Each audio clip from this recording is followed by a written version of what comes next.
Kia ora, good evening, and welcome along to the semi-finals of LPL Pro Rainbow Six Siege, and I am proud to bring this one to you. My name is Matt Smyros. I've got my partner in crime, Cthulhu. He is here to rip some amazing sounds about some excellent gameplay tonight. Cthulhu, we are finally here at the semi-finals. Yeah, finally here. Really excited to really see how playoffs will really unveil themselves.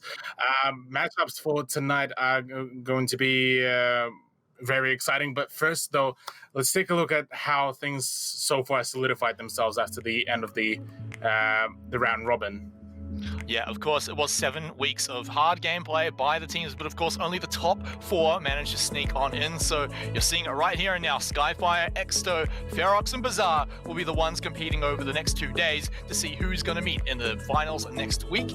And then, of course, you look down below and PC419, a name that many people may have thought would have snuck in too, unfortunately just did not make the cut, so we'll have to wait to see what they can do next season. And then, of course, you go further down, Bance, Shadownet, and Bitterhems, all managing to pick up a few wins here and there, but unfortunately a little short of making the playoffs. And so with that said and done, Cthulhu, let's talk about our first matchup tonight, because this one should be hot. Exto Gaming versus Ferox, both incredibly scary teams, and it's only been 2 weeks since the last time we saw these guys play. Exactly, yeah. So the memory of all the battles is still very much fresh for both of those teams. Last time it was a 1-1 scoreline, so this is promising to be a very close matchup, I gotta say, between the two teams. But we did talk about before, and I will probably mention it as well. There is like a bit of a difference when you see Exto play in a serious manner, and then you see Ferox play in a serious manner. And both of those teams will be fairly scary, but I reckon Ferox might be a bit more scarier, maybe a little bit more confident coming into this matchup. Yeah, I can agree. I mean, Ferox have been on a bit of a rise in the later weeks of the round robin, but now we're moving into semi-finals. Now we're moving into best of 3. So let's take a look at the teams that are going to be hitting the fields today. Of course, first up, it's Exto. Such a strong start to the season, and they continued as they move into the semi-finals here, led up by Captain Sawyer. And then you've got Geordie, Shoots, Minchie, and Edpan. I don't think you can single out any of these players individually, because together they are such a solid unit. Yeah, I mean, all of them were able to really perform really well. The solo experience there and solo play from each one of those players can really come through in a very fashionable manner. I mean, Edpan probably was so far one of the bigger highlights for me. The man is just absolutely nuts, and even he occasionally, like on Twitter, goes in for the posts where he says the nerd and the SMG11 and all of those just absolutely filthy peaks in all of these spray downs. So yeah, honestly, this is a really solid lineup. Yeah, and well, they're going to have a solid lineup because they're going up against Ferox. And like I said, these guys are on the rise. You recognize all of these names led up by, of course, their leading team here, Deptra, Sushi, Warden, Shane, and Todd. All excellent names because they're very easy to say as well. But looking at these guys, I mean, you think about this season, you think about last season, and all of them have had fantastic moments as well. Some standout players like Deptra have incredible games sometimes, but they're definitely going to have it tonight because this is a hard matchup. Yeah, this is a very hard matchup, but I reckon they are up to that challenge. I mean, for what it's worth, this is kind of Ferox's almost a revenge tour with a slightly, well, not slightly, with a very much different lineup, but there's still Deptra, kind of the remnant of the old Ferox days. So I'm very excited for this semi-final. This is certainly, I reckon it's going to be a 3-map matchup. So, yeah. Yeah, speaking of the maps, I'm definitely excited. we're going to get a bit of a deja vu here because first up, yes. it's going to be Clubhouse, which is picked up by Ferox. Then we're going to be heading to Cafe, of course, picked by Exto. And if we do make it there, Villa will be our final map in the best of 3 series. Now, I said this is deja vu, Cthulhu. We saw these guys play on Clubhouse and Cafe last time. Correct. Yes, actually, it was like I mentioned before. It was a 1-1 scoreline where Cafe was actually a huge comeback ground for Exo. After initially Skyfire were the ones who took the lead there, but Clubhouse, this is the stomping ground for Ferox. This is where they managed to 7-2 Exo, and this is probably going to be one of the maps where Exto might have a bit of a PTSD moment, maybe, should it come down to it. But yeah, honestly, this is the reason why I'm saying that this will be a 3-map matchup, because I'm still expecting Cafe to go into the favor of Exto. I'm still expecting Clubhouse to go into the favor of Ferox. So Villa is going to be kind of the final spot where they're gonna finally decide which one is the better team and which one has the better set of gamers. Yeah, it's going to be pretty crazy to see, especially because last time, like you said, the maps themselves were actually kind of one-sided, like 7-2 on Clubhouse for Ferox. I wonder if that's going to happen again tonight, or if Exto have kind of worked them out. Same deal when you go to Cafe. Remember, like you said, that was a comeback story for Exto. So now we get to wonder what happens if maybe the comeback doesn't happen. Can Ferox maybe retain a lead? And I mean, potentially even close it out 2-0. You say we might go to a 3-game series, but even if they are close, it could be 2-0, even if that doesn't tell the whole story. Yeah, no matter what will be the scoreline, I definitely would say that this is going to be a really close one. I mean, Exto, if judging by their very last performance, Exto might be seeing a bit of a maybe downplay, but according, at least if believing their interview, they were playing kind of half strength there against Skyfire. So curious what they will be able to show us tonight. But hey, still, for Ferox, this is probably, at the very least, the first map is theirs to lose. I'll say that. Because they've been occasionally showing us that Clubhouse. It has been a very comfortable ground for them. I'm somewhat surprised that we haven't seen Oregon yet. But yeah, we'll have to see. And maybe Clubhouse is the one that they've perfected their craft on, and this is where they can just pull off maybe a similar scoreline. But it is kind of interesting, right? Because you've got Exto, who, of course, last time got crushed on Clubhouse by Ferox.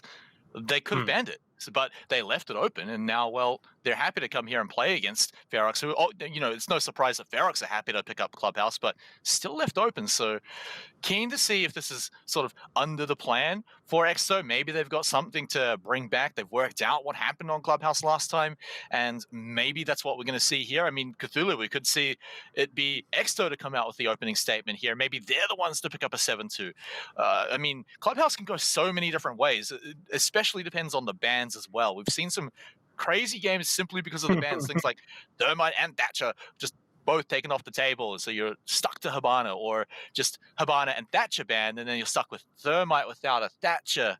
Things get crazy. Or we could see a whole lot of things. I mean, even just a double breach, like you mentioned, something like a Maverick and a Thermite, or Maverick and Hibana, will most definitely limit any kind of breaching possibilities, forcing kind of the game to turn into more so of a frag fest than kind of utility dump here and there. Because some of the breaches are not going to happen. Some of the openings on the hatches are not going to happen, and that will force the attack to essentially just go for the gunplay rather than the utility. And obviously, this will make things a whole lot easier for the defense, but at the same time, we saw and we prophesized that the defense should win so many times, but at the end of the matchup, we would see that attack will be the one to really bring in the points, really. So everything could really go down here, and I'm certain that we are going to be seeing plentiful amount of highlights, and at the end of the day, one of the teams will have to go home. No, it's not a double elimination bracket, so one way or another, it's going to be an upset here. Yeah, and this is actually kind of important because Exto themselves haven't really had the threat of being eliminated for quite some time because they've been sitting at the top of the table. They haven't really had the worry of being dropped out of top four, whereas it's been on the minds of Ferox just a little bit. I mean, they were probably quite confident they could make it, but it was still a possibility.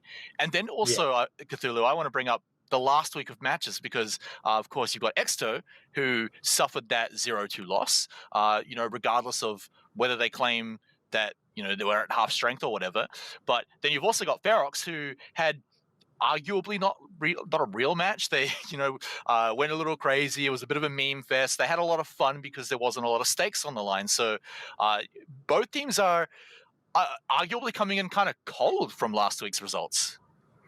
Yeah, could be. I mean, you know how there's always the meme of, yeah, you gotta save the strats for the finals.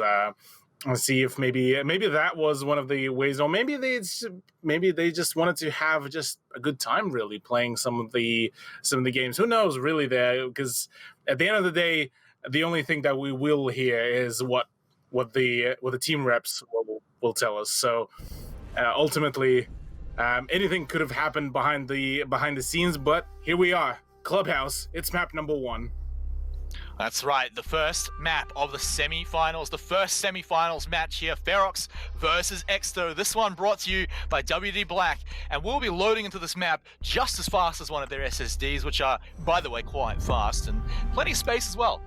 I got one, I don't have to delete any games anymore, regardless of whether it needs a 10 gigabyte update when I get home from work. But here we go. Bans are already getting kind of interesting, Cthulhu. Thermite's now taken off the table, so already we're going to start to see a kind of a forced playstyle from the attacking squads. Yeah, actually, Thermite and Thatcher will be banned out, which is also quite interesting to say at the very least. Obviously, this will be still opening the ground for Maverick and Hibana, so there won't be any lack of breaching whatsoever. It's rather going to just go down to whether how will the resources will be utilized for the breaching purposes. And bans wise, I mean, everything else so far looking fairly stable, really. The only probably difference here is the Thermite ban. Yeah, and the attacking bans can always change around a little bit. You're very likely to always see Mirror, Valkyrie is probably, or Echo, another one of those very high intel operators on the defense, are pretty standard to see here on the bans. So the attacking ones are the only kind of interchangeable ones, but that is it. We're done with the bans. Now we can get into the map for real. Ferox versus Exto. Remember last time, Ferox came into this map with a 7-2. So if we start seeing them take a lot of rounds at the start, we could see Exto start to crumble. Yeah, this could very much happen. But this is going to be also the big test to how Exto approaches it with their mentality. They were talking about it quite a fair bit on the interviews as well, where they try to recover as quickly as possible on each and every round. So this is the ultimate test. This is where the main kind of gauntlet happens. That's right. This is your final chance here, or perhaps your final chance, as of course, elimination is now on the line. We're out of the round robin. This match is do or die for sure, so let's get this first round now underway. Exto going to be setting up the defenses right away, and we are in for a hot one, of course. Remember, the band's going to be making us see that good old Maverick play, very risky, very dangerous. He's got to get up nice, close and personal with the breaching sights, and it's a little bit of a dance and a little bit of a play, and can be quite devastating if Ferox loses Sushi straight away as he's trying to get these breaches down. Yeah, they will have to be very careful. Interestingly enough, Exto began the defense on Clubhouse last time as well. And the only time when they were actually able to find the point was on Church defense on 5th round, last time they played this map against Ferox. So if they are able to get the first round here, this is going to be a very solid beginning. But talking about the beginnings and the timings, well, Jordy just missed out on top. Yeah, maybe he could have been a little more patient there, but does move away from it. A freebie now out of his hands, but speaking of freebies, that one going straight to Jordy, picking off Warden right away. That Zofia no longer on the table. Yeah, having Zoff off the board straight away is a huge thing, albeit that she would usually be used for this very breach to assist Hibana, but it seems that Ferox wouldn't be having any kind of issues. Sushi, meanwhile, is starting to make some breaches going in the garage, should be able to help his team to assist in the taking control of it, but Jordy there, oh, Jordy, he could be going for a whole lot of play and actually mean quite a whole lot of trouble as well for the Maverick. Oh, so close to seeing some of these pixels here, but he knows the door is open, so he'll be waiting there, keeping his eyes on the door. But of course, now we've got multiple entries. We've got to watch out here if you're Ferox, if you're Exto as well. But now the entries are starting to happen. So Shade has swung one back, but he's lost half of his health bar. But hey, you'll take that trade any day. Yeah, but straight away, talking about trades, it's Sawyer to actually find another frag onto Shade. A frag grenade being pulled out, and oh, Todd will be denied of that one. Deptra with another refrag. That's Sawyer gone, so that's the Kaya, and the control of the cache, at least for the time being, completely now outed. There is a Maverick. Oh boy, there's quite a fair bit of the grenades being thrown around. Another ADS will be chewing it up, and oh, Maverick, aka Mitchie, will be now just counting all of his 9 lives if he was a cat ever in his entire existence. But that Wamai is still there, still holding a very tight angle. There's another one also being held down, and Sushi is just not having a fun time at all. Oh, and Minchi now, he's starting to clean things up. The lines of sight are going down from the outside, but 40 seconds now, they've got to make this one work. Todd getting a whole lot of shots into the knees of Mitchie, and he finishes it off. 2v2 here to clean it up here. Ferox are going to have to start running through these gas grenades as they're starting to tick off, and they've only got 30 seconds left. Just up to Geordie and Edpan here. These gas grenades are going to buy them enough time, so Ferox, they're not going to have a whole lot of time to make this push, but they're going to make it work as Deptra finds Geordie right from the outside. Just Edpan to go. Can he make it work against the dynamic duo from Ferox here? They've got to go in at some point, and Edpan is waiting for them. He's starting to move forward, starting to say, come at me, bro, as now it's just a 1v1, and he makes it work. Edpan with the clutch. What a play. What an absolute Chad move there by Edpan. And like I mentioned before, the man is a beast with the SMG-11. I'll be expecting that very play, at the very least, to be already on Twitter straight away after the match is done. I mean, he just moved forward, no fear. He knew he could have sat back and wait for time. But he knew that Ferox is a team that is very aggressive, will make the pushes a few seconds earlier than you think. And so he just did it a few seconds earlier than they thought. And it totally paid off, catching them, I'd say, by surprise. And so with that, it's going to be Exo picking up that round. It was super close, though, Cthulhu. So I'm feeling like we could see this one go a bit of the distance. Yeah, I'm telling you, this is going to be definitely a barn burner of a match no matter what.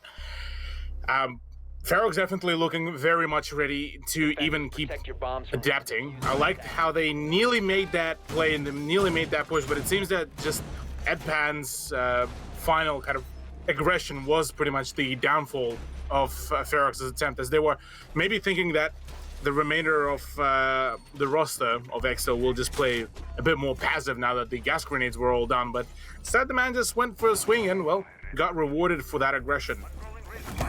Yeah, I mean, you can't really fault Ferox for a lot of that round. It wasn't really them dropping the round, it was Exo stealing it away, thanks to Edpan there. So, nice little opening to the round here. So, now we're going to go downstairs to Church and Sanctuary. So, another very different site here, very interesting one. Of course, like you mentioned, in fact, the only site they managed to defend successfully. So, let's see if they can pull it off here again against Ferox here. Now 2 weeks since they last saw each other. Yeah, a bit of a grudge match between these two teams. Just want to get the points, get things going. Oh, there's already some initial aggression. It's Todd already with a bit of a rush, finding Sawyer, and that is onto a mile of all the people. Now that is a huge frag to kick things off here early into the round. Yeah, that's exactly who you want to pick off first. And so now they're going to have plenty amount of time. You don't have Mitchie roaming on the Jaeger here, so basically everyone else is still just sitting on site. So you've got all the time in the world now to open these hatches, open the floor, get someone moving towards the tunnel, as we see Warden now starting to move around that side of the map. And so this seems like it should all be very much in Ferox's favor, and they've got so much time to work this one out. Exo, they're going to have to pull out something pretty good here to make this one work here, or at least just hold tight against the aggression from Ferox. So maybe some of that magical little aggression that we saw from Edpan at the end of round 1. Oh no. Yeah, well, talking about magic, Jordy performed some as well. That is a revenge on Todd for rushing up those stairs a little bit too quickly. And well, while the sledge did fall, at the very least, the breach is still going to be there. Jordy shouldn't be able to deny it. No, sir. That will not happen whatsoever, at least with that cheeky angle. And well, meanwhile, there's already some attempted entry, but Edpan whatsoever just does not care about that. We'll be shutting down the Maverick once again. Yeah, now suddenly Ferox is just stuck in their tracks, all the momentum gone. 1 minute to make it work though, so the early start has paid off a little bit here, but that diffuser now has to be retrieved, and now they're going to be able to start making these pushes as Deptra picks up shoots. There's still a few gas grenades on the table, as you can see them starting to go off now. Warden trying to find something through it, but Jordy's the one that actually finds Deptra, and now it's just Warden and Shade left to make this final push. It didn't quite work when it was a 2v1, now it's a 2v3. Now they've got the 40 seconds to find it. Shade just trying what he can, but it doesn't work. He had no cover at all, and Mitchie will jump on that one, and now just Warden to go, and it feels like a bit of a dream. Yeah, certainly quite a bit of a dream. Oh, he can see the barrel. He knows that there's the Maestro. Oh, just a bit of an unfortunate timing. Does manage to find that shot. Still a 1v2 situation with 20 seconds to go. Very much doable, but it's Edpan is there. The Grim Reaper of Exto will be claiming that life as well. Man, Edpan, what a round as well. I mean, he had to kind of outdo himself from round number 1. Let's see if he can continue doing it, but that one was pretty solid from Exto. Remember how quickly it was a 4v5 for them. 30 seconds in, and they'd already lost, I think it was Sawyer, and that was the Wamai as well. So now they've got the full 5-man roster again. They 2 rounds up already. This is an amazingly strong start coming out from them. They can show they can clutch, and they can show that they can even play from behind from the get-go with only 4 people. So now, eventually, we're going to get a round where Ferox aren't going to get the opening frag, and then going to have to be the team that actually plays from behind. And the question is, can they do it? Attackers need that is quite a big question as well. So for now, though, it's Exto just keeping up 2-round lead so far against Ferox. Certainly looking like they are quite prepared for the matchup, and maybe will be forcing me to take my words back after saying that maybe Ferox might be on a whole new level when they are full serious. But hey, so far, Exto were able to really turn around the general momentum that Ferox were bringing from the beginning. I mean, I really like the push that Todd did, but unfortunately no capitalization on that one happened. 5 seconds left. Yeah, and of course, like we said, Exto are just kind of differently to what we saw in round 1. They were happy to sit back a little bit, kind of let Ferox sort of put themselves in the line of danger, and Exto were very quick to snap it up. And so now we move into round 3. If they can pick this one up, then that's already such a comfortable lead here. And if they can find a freebie here at the start, maybe a little peek out. Looks like it's actually going to be the opposite way though, as Edpan is the one to be taken out.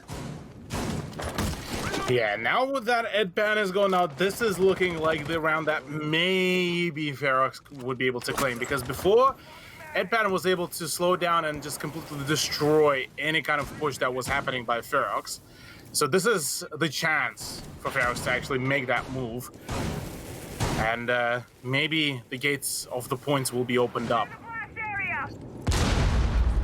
They managed to pull it off in the 4v5 before, even just as early. This time Shade actually took a bit of damage in return, so maybe that might be exactly what Exto are looking for here. But now the doors are starting to open up. Ferox, even with that strong start, are still taking a bit of time to get inside, but they're going to have to drone it out. They're throwing a lot of utility in here to just drain out anything that's going to get in their way, and Jordy not to be outdone at all on the other side of the map. just shuts down Warden and stops his path. Again, Ferox kind of stopped in their tracks. Yeah, well, the breach is already starting to come through. There's an attempt to get some control maybe of the bathroom as well and use it as a foothold. That is a very, a fairly convincing breach, but I'm not too sure about that. Peak hole Sushi. Attempt will be made. Todd may be able to apply pressure onto the logistics office. That is if he can coordinate it pretty well.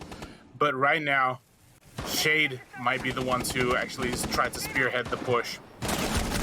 Oh, well, he's going to have to deal with Geordie, and he is happy to be able to deal with that. Now, the mute off the table, and he's just continuing and shoots. It will be his next victim. Todd's going to back him up. Will the pistol be enough? No, it won't, but it's just Sawyer left, and Sawyer won't be enough. And Ferox, they finally managed to pick one round up. There we go. There it is. Finally, Ferox are able to get themselves back up and running, get themselves on board for the points as well. So this is definitely looking much better here for Ferox. That was a really well-paced push as well, gotta say.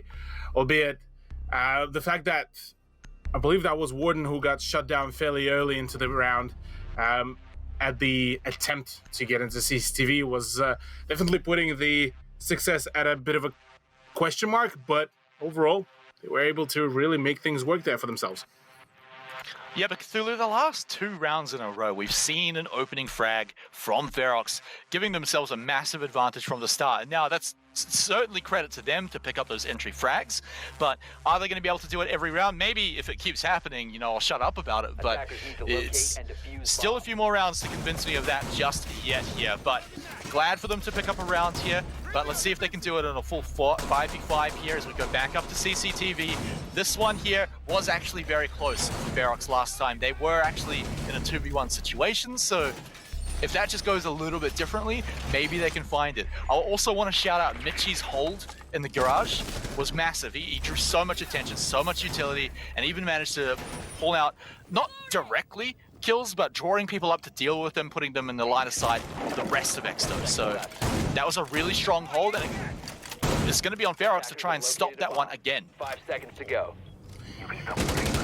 Yeah, for Ferox, they seeming to be just running out of some of the early utility or just can't seem to be able to coordinate maybe some of the pushes. And the moment one of the players fall, they try to go they try to go for the refrag, and they just start losing more and more people there. So if they're able to kind of get themselves composed well enough so that they can prevent the bleed of the man count, this could be huge. Todd might be knowledgeable that there's somebody around the corner, but it's Jordy who is even more knowledgeable. Will be finding that headshot, and once again, that's the element of surprise gone. Out. Yeah, I imagine Geordie would have caught that out with one of his Valk cams, so a huge big brain play there. Just immediately slows Ferox right down. No more Todd, no more frags. And so now we get to see which way they're going to be able to find a way in. Of course, over here we've had a big hole opened up by Sushi, so that's one more point of entry. You've also got the breaches up here directly into CCTV. So all the doors are now still open. Now it's back to dealing with Mitchie in the garage, draining down these ADS, and they're starting to get some work on it and starting to get it done early, but they've got to do it all without Todd here, which I think is going to be the real crux. Well, there's still Shade on Ash, who was able to swing things around really well. Warden, unfortunately, will be going down to that play from Geordie. Will also not be seeing a whole lot of action. So in a 3v5, things definitely looking quite shaky there.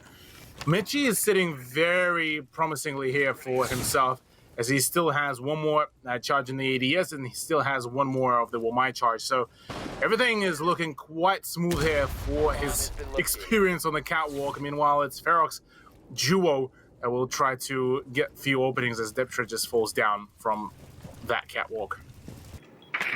Yeah, going to be really hard to make this push. They have 1 minute to do so. Drone's now getting taken out as well. Finally, we get one of the defenders taken out as Sawyer falls. This is now the moment for Ferox to pull the trigger. Sushi in an incredibly dangerous spot here, trying to flush out Mitchie. Can't quite deal with that ADS. Didn't really get any shots at all, and will have to fall back here. Ferox are going to start to run out of time unless they deal with Mitchie. Well, Mitchie will be finally going down to the hands of Sushi, so there's still 40 seconds and full control of the catwalk is now in effect. It is back to a 3v3, so for what it's worth, Ferox were able to successfully make a comeback, but there is a Jordy from down below, and he can do quite some damage with the C4. Shade, meanwhile, does manage to trade out shoots at the very least, so it's still very much workable. 2v2. Edpan, though, is still alive with the SMG-11, and he's going to be an absolute menace to play with, and there it is. Finds the kill, finds the frag. 1v1 situation, 10 seconds. Both of the players are really low on health, and a single bullet will pretty much end the whole reign. The frag needs to come through, and oh, the smoke is being able to hide it. There's not enough time, and it's Exto to find the third round for themselves. Oh no, and again, it's CCTV coming right down to the wire, right down to the last second there. Incredible stuff from both teams, but that was what it looks like when Ferox can't get quite that opening kill here. They, in fact, lost very early on a player and had to still make it very close. They did still come quite close to pulling that one off, but I feel like great plays from Exto managed to buy themselves so much time. And Edpan himself, I believe, oh, sorry, it was Jordy on the Valk, got so much value out of those cams, able to just read Ferox like a book. Yeah.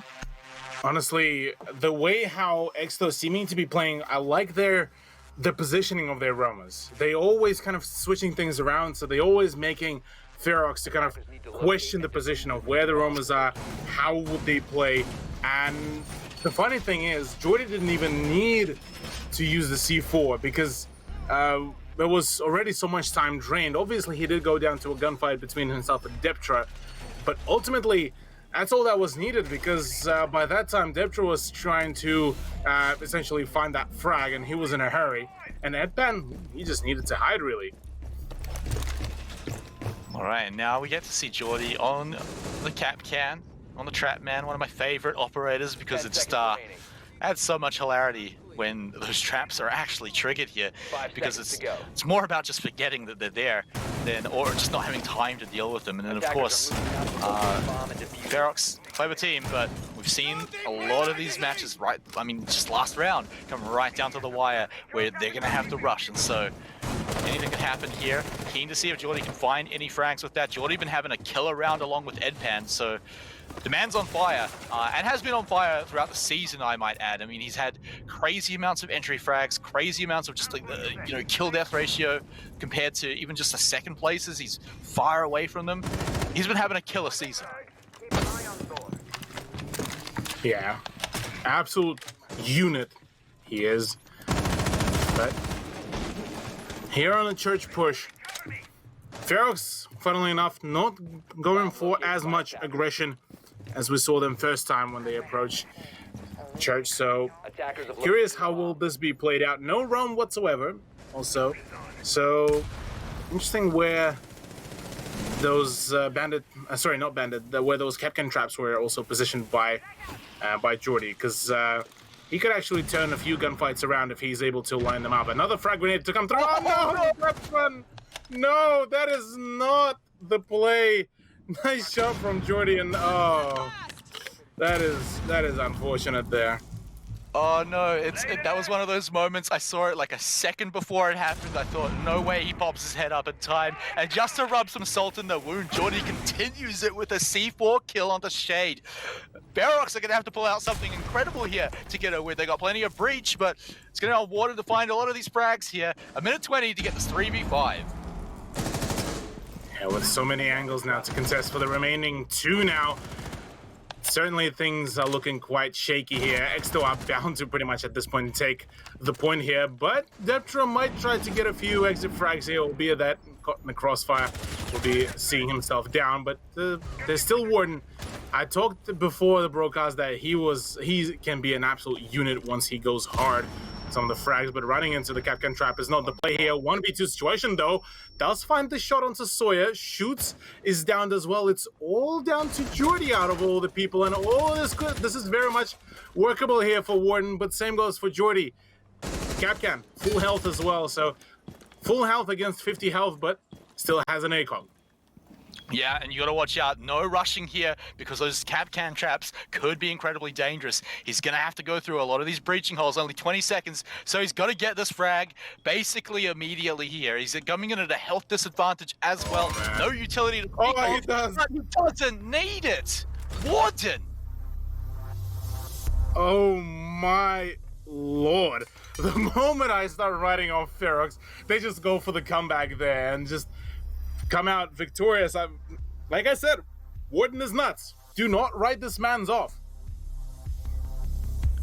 Honestly, it feels like every single player here is coming into play tonight. They are all able to clutch, and we're just seeing these magical moments, and we're only 5 rounds in Cthulhu, so one more to finish off this half here on Clubhouse, and it could be staring right down at a tie. We're going to be going down to Church and Arsenal again. This one's been a very fun one so far, going back and forth by Ferox and Exo. We've seen Ferox push it incredibly hard. Is that Ying going to stick around? I think so. Oh, man. Ying now coming into this one, so Exto, I believe they're being thrown a bit of a curveball here, Cthulhu. Oh yeah, they will most certainly be thrown in a curveball. This is definitely should be making a whole lot of ruckus here for in favor of Ferox, but on Shade, out of all the players, I'm not particularly too sure, but I'm definitely quite keen on seeing whether this idea will work out. Interesting thing though, Smite. Ferox actually, it just struck me that whole thought. Ferox are one of the few teams that are actually bringing in consistently a double frag grenade lineup whenever it's available though. Well, I mean, it's a given that you're going to have Todd on the frags. I mean, you never give that man something that's not frags. And then, of course, you know, you've got Maverick, so you're going to want to make use of those frags too. So they've got a lot of power, like you're mentioning. Of course, it's going to make a lot of value in draining out the ADS, so the Zofia is a no-brainer as well. So I can imagine these guys are going to be looking for a lot of these frags. Church and Arsenal is a great one for chucking a few frags down there, seeing if you can flush out the defenders, or better yet, just snag a free kill. So it shouldn't be too much of a surprise that we've got so many frags here, especially with Todd on the team, but we haven't seen them connect just yet, so it seems like Exto have been dealing with that.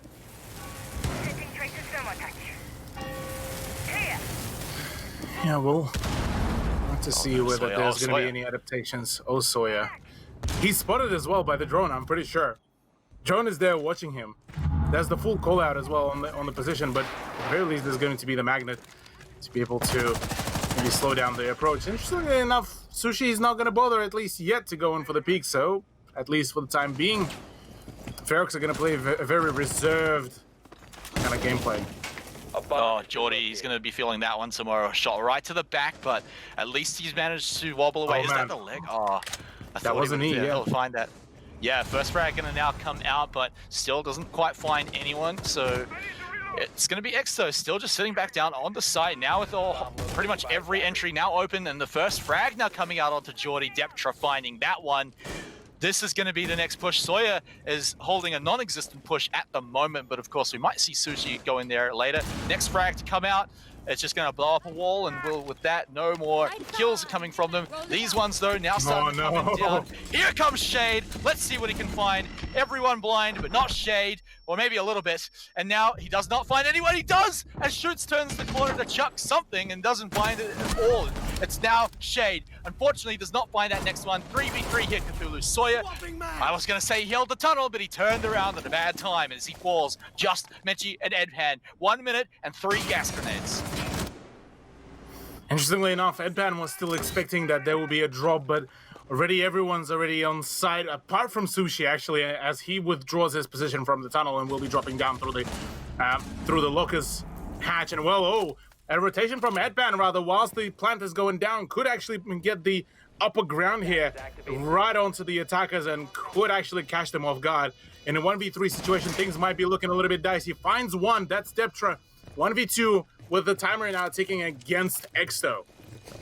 Yeah, he's going to have to move very quickly to make this one work. One free frag is excellent, but now he's going to still pull off a 1v2 with 25 seconds left. 2 gas grenades, but he's got no time to use them. He can't even find the frag either. A really strong push from Ferox, and they earn that win at the end. Ferox being able to equalize the round count is a huge thing right now here for them. especially denying Exto that 4-2 scoreline after their defense, absolutely phenomenal. And to think that it all started with the clutch from Warden as well on round number 5, really nice. So here, now it's Ferox's time to go on to defense, and they're the ones that will be attempting to really take the control of the pace, control of the momentum. And straight away, for Church and Arsenal room, we see quite a different lineup, actually, almost completely turned around. The only kind of person that will be sticking around from both sides of defense, it's Jaeger. Yeah, so the Kaid now is going to make breaching those hatches just a little bit more annoying for them as well. So they've got plenty of ways to hold that out, makes it a little bit easier as well, a little bit more consistent. So I am kind of on board with it too. So the changes are quite interesting. The one that stands out to me, Cthulhu, is Todd here on the alibi. So he certainly wants to play a few tricks, certainly wants to find a few ways to get these frags here. I'm keen to see what he can pull off with it, but it seems like Ferox are comfortable with the utility that they've got. They're able to block off plenty of points of entry. I mean, I've already talked about the Kaid, but then you've got the castle as well. That's going to funnel Exto basically where they want to, or force them to use the utility. Of course, Edpan on the sledge is going to make that a little bit easier. Just bash down those castle barricades, but does make it quite obvious where they're going to be coming from. And of course, he won't be able to open up as much floor if he runs out of those charges. So 3 apiece here. Let's see if it changes around here though, because Ferox, I believe they might be a little more comfortable on defense. Yeah, I mean, really anything could happen at the moment, because teams would really want to get some momentum going for either one of the sides. But yeah, I'm quite sold on that defensive roster, albeit quite curious about the Todd pick. But given that he was very aggressive previously, I'm not really too surprised that he is going for something like a very roam heavy, a bit more of a trickster kind of operator that Alibi is. Yeah, it's going to be interesting to see. I mean, already drawn up throughout the series so far. A minute down and we're not really making any openings at all. We're going to run straight into the castle barricades here. The floor falling right on top of his head too. Maybe a bit of a shock there. Gonna have to just try and drain what they can through the floors. You're gonna be able to open up plenty of that here, but of course, these hatches are going to be just frustrating to get through. They're going to have to bring Sawyer around as well to open up those. Already now we're nearing half the round done, and it's mostly just Exto draining maybe a little bit of the utility, the ADS, and already a bit of damage against Sushi here. But he can back off nice and easily and just play the site, play the C4, see what he can find, even play the cameras. And so still able to play safely if he chooses to do so. Edpan and Geordie now going to be rotating, moving up to the rest of the team. Actually going to be, at least Geordie moving away now, approaching the tunnel here to force Ferox here to start paying attention to different sites. But, I mean, look, they've already found Edpan. In fact, Warden continues it and finds Sawyer as well. And I feel like that should just be Exto stopped in their tracks, although they're turning it around already. Shoots gets the revenge against Warden, but is it going to be enough? Because more of them are falling. Geordie's now fallen down too. Just Mitchie and Shoots to find this one to work, and they're starting it as they pick off Shade. Just 47 seconds.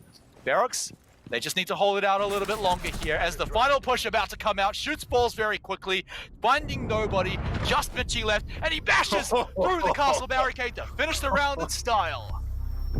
That is one way to close down the round. Oh my God, Todd. Just, if the only player that would be able to finesse that much onto another team, that is going to be Todd. The balls on that man are just humongous. It's like a budget Oryx play. Just Kool-Aid Man through the door and take him out just absolutely in style. I mean, I think they had the round in the pocket anyway, but why not finish it off like that? 4-3 now to Ferox here. So a killer start to the defense. And as the action actually started to happen, it was Ferox very quickly taking control. But that's not without Exto swinging back a little bit. So they definitely don't go down without a fight. It just felt like they got caught out a little bit as they started to split off, as you saw the Hibana move over to the tunnel to start opening that up. That's where things started going downhill for Exto.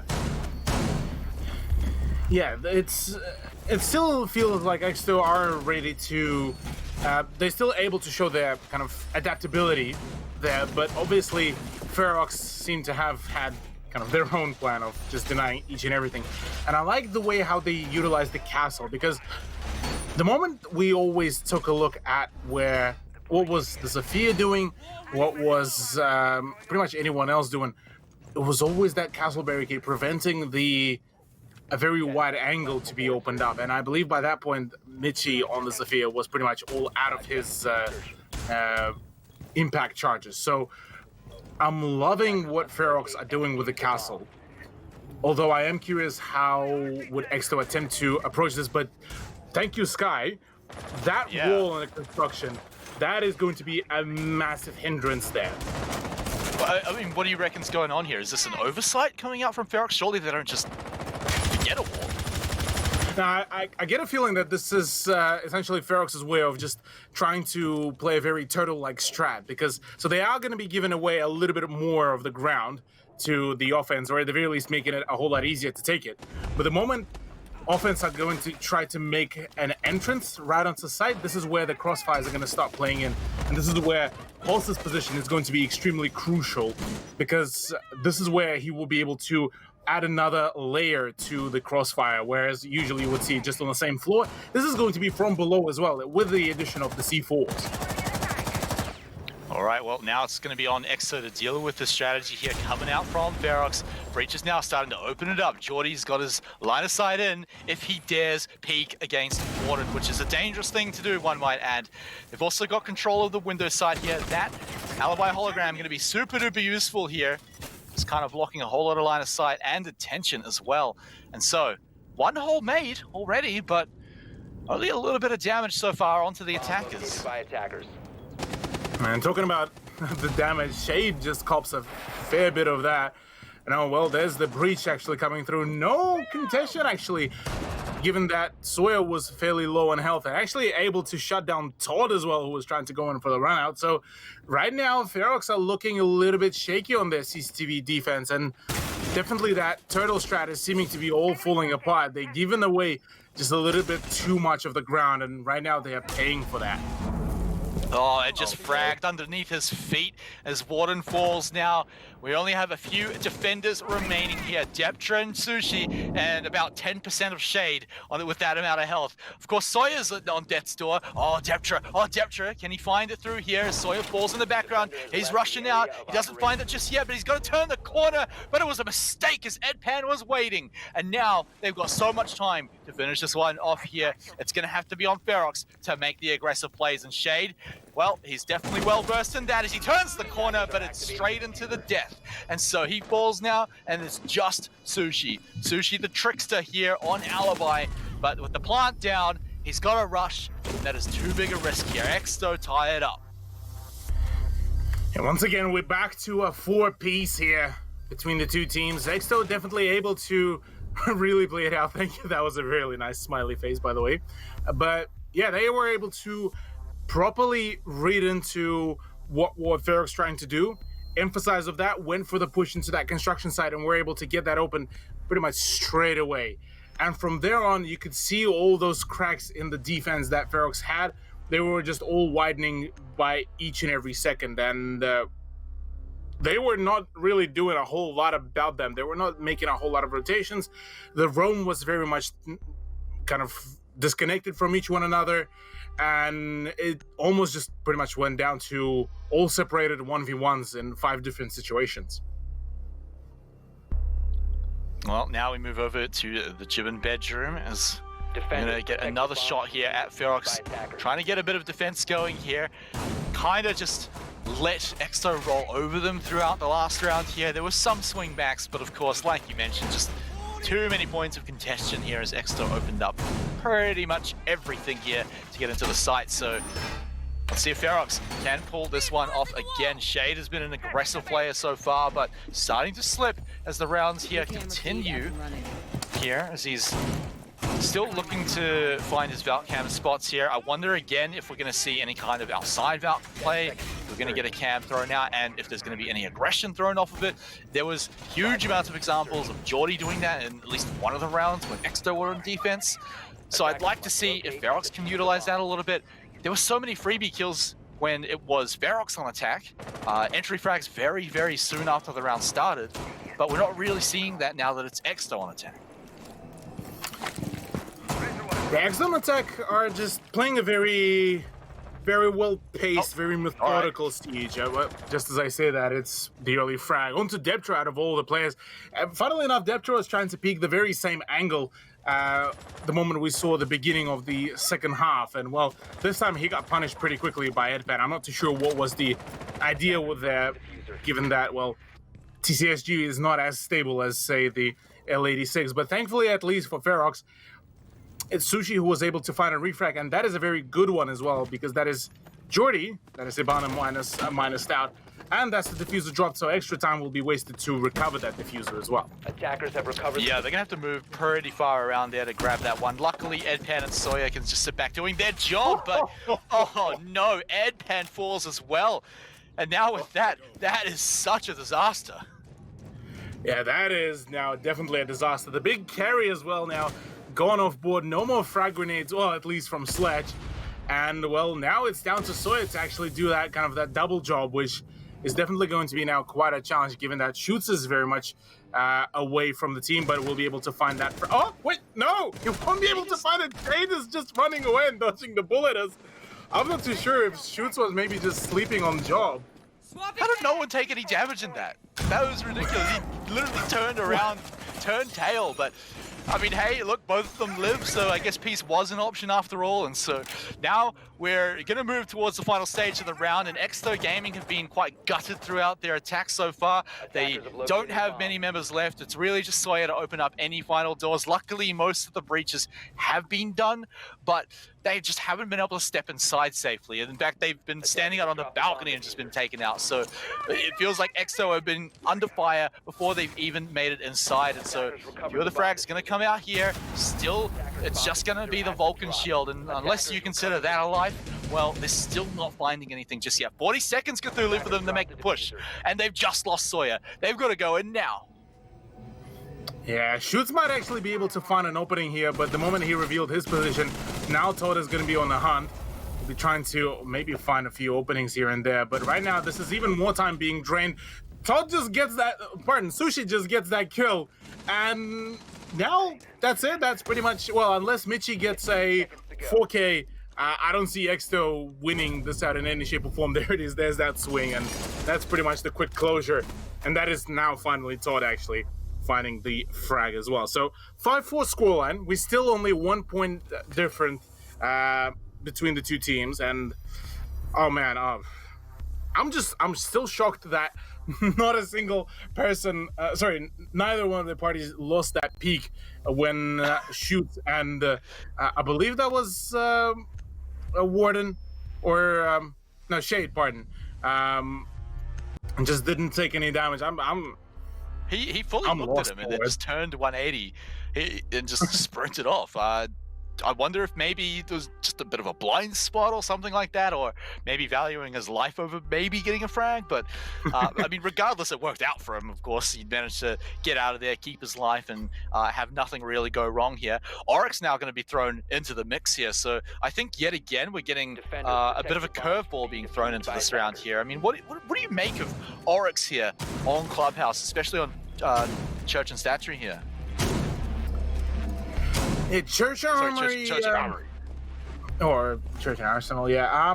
Honestly, Oryx could be a huge player here if he's able to really rotate around those hatches. But given that all those hatches into the side are all fully reinforced, I would be expecting maybe him go for a very deep roam up above and play off that. Or maybe try to make some of the kind of on-the-go rotations. But apart from that, I'm not particularly sure as to what is the general idea. Deptra now also going to be trying to go on fully third time peak. Oh, he actually connects the shot onto Edban. Okay. All right. Okay. Maybe I might be convinced back. I mean, still going for these risky plays, though. This is a dangerous game. Last round, we saw Deptra just taken out before the round had really even started. So, of course, his team managed to pull out the win from it. But Now they get to have a mostly full health Deptra, and unfortunately Edpan losing a lot of his health. Remember, Edpan, he has to get pretty close to some dangerous spots if he's throwing frags down through the floor, opening up the floor itself, opening up any walls. So it's one of the less good operators to have a not full health bar on, of course. So now we're going to start opening a lot of these hatches. Jordy, of course, on his own for a lot of last round. He actually makes it inside this time. And so now we've got the hatch open. Mitchie now sneaking around too. So Exto are covering quite a lot of angles here. But for now, yeah, I mean, the fact that Deptra survived, I think, could make this round very different. Oh no, he turned it and got it. He found Mitchie with a very, very clean swing, and he continues it. That Monty pinned down. They should be able to secure this one. The question may be how much time they're going to be putting onto it, but I don't think he's going to be able to make it out of this one here. Unless they've got the backup here. Warden getting closer and closer here, and you've got to feel we're going to see Shoots have to back out, but no, it's Sushi just waiting right around the corner for Sawyer. There it is. That was the quality rotation that was done there by Sushi and actually able to find that shot. Interestingly enough, there's a peek. Oh, Shade finds the kill, but thankfully for Exto, Shoot's able to find a refrag, so at the very least, some redemption there against the two bullies. But I love that push by Sushi, able to find that just off guard. Sawyer definitely pushes now Ferox into a much more favorable position here. Oh, wow. And speaking of favorable, that is a good spot for them to force that diffuser down to, but of course, doesn't really even matter if you can just clean up the rest of the frags here. And now we get to see Ferox move on the match point. They get that 2 in a row, and now this is where Exo may be starting to sweat, maybe starting to get some memories from last time we were on Clubhouse. Yeah, it certainly looks like the case here. Maybe round 11 will be the last one to be seen, or maybe we are going to be going on to the overtime yet, but that's still yet to be decided. At the very least, 2 points advantage here is going to be huge for Ferox here to, at the very least, just go in, try to play it out. But that's a lineup. Yeah, that's a lineup and a half. Holy. Exto are just definitely taking it to a whole new level of just new. Is this the time to do it, though? They're facing down match points, so this better be maybe their secret back pocket strategy, because this is quite different. You've got Blackbeard coming in, but then the big ones that are coming out, of course, Edpan and Jordy on that Pinkett and Lion, respectively. Not operators you see very often in back first time in this match here today. And so I'm keen to see what they can pull off with it. Of course, they're going to be making some pretty aggressive pushes, maybe trying to flush out some of the roamers that they're maybe having a little bit of trouble dealing with, because Jordy, you know, with the E1D can certainly stop a bit of that, but they can also use it for any swings. So I'm keen to see what they're going to be pulling out with it. A lot of it might revolve around Shoots staying alive to actually come in here and get some of these crazy frags, because that's all that BB's going to be bringing here. He's just going to be bringing that very, very incredible peaking power. Oh yeah, peaking power sure is there. It's absolutely just nuts whenever it actually is able to work out. I'm curious about how will this time it play out. There was already a bit of a trade-off between Deptra and Edpan, where they traded a little bit of damage, but at the very least, Deptra is able to heal himself. And, well, Edpan technically will, but only temporarily. I'm definitely curious how will that LMG Fink will come into play. Defender is approaching a kill. Of course, oh boy, what do we got going on here? The run out from Sushi, didn't find anything from it, but Jordy does find Sushi, and it's actually a trade here. It's a piece of falls as Sushi and Shoots are both gone, and I was saying Shoots could be very crucial for them to make it work here, and how he's fallen down. Yeah. At the very least, Deptra is able to find some solace there to return fire and be able to get rid of Edpan. So here, the 4v3 still workable for Exto.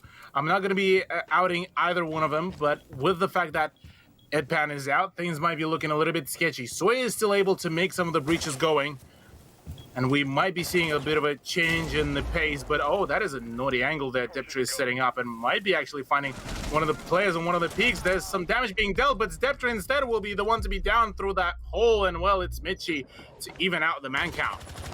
Yeah, getting a little bit greedy, trying to find it from the inside, but doesn't. And so now the early gas grenades going off. A minute 20 still left, so already some very valuable utility being burned out here. Ferox trying to hold this one. You've got Shade now moving quite far away, but now moving back to the rest of his team, so he should be all right. But now, let's see what Exto can do, as Todd's about to start moving in on them, but it's actually Shade moving in on Geordie. Now it's just Sawyer and Mitchie left, and Sawyer's got almost no health left. They're going to have to make these pushes and get these perfect flashes. They do get Shade, but no pushes from it, and he is just going to wait patiently for the free kill. It might be a trade, but 47 seconds to get a 1v2 from this position with the diffuser there. Then Mitchie, he's going to have to find somewhere the way to get this one, because there is no way Ferox let him just run up here. He's straight into the gas grenade, holding his breath, finding any shot he can, but none will connect, and Ferox will take out Clubhouse. Clubhouse indeed, and well, it's a 7-4 scoreline where Ferox are still able to keep up their dominance here on map number 1. They're on the map pick, but the main question is going to be here, how will they perform on their opponent's map pick though? Yeah, that is certainly going to be the biggest question, right? Because we did call last time it was a 7-2 in favor of Ferox on Clubhouse. And so this looked a little bit different. Exto looked a little stronger, especially in the opening. We saw they managed to have a tie in the first half. So, I mean, all things considered, it was looking pretty good. Even as they moved on to attack, they picked up a few rounds. But now we go to Cafe. The question is, if Ferox are going to be the team to get maybe just a little bit better than last time they were on the map pick of Exto, that might be enough, because remember, it was a big comeback from Exto last time we went to Cafe. Yeah, talking about the comeback, we'll have to mention it further down the line. I believe we still will go on a bit of a break, as we are going to give the players a little bit more time to give it a breather maybe, and we'll get back to you with some fresh stats just after the break.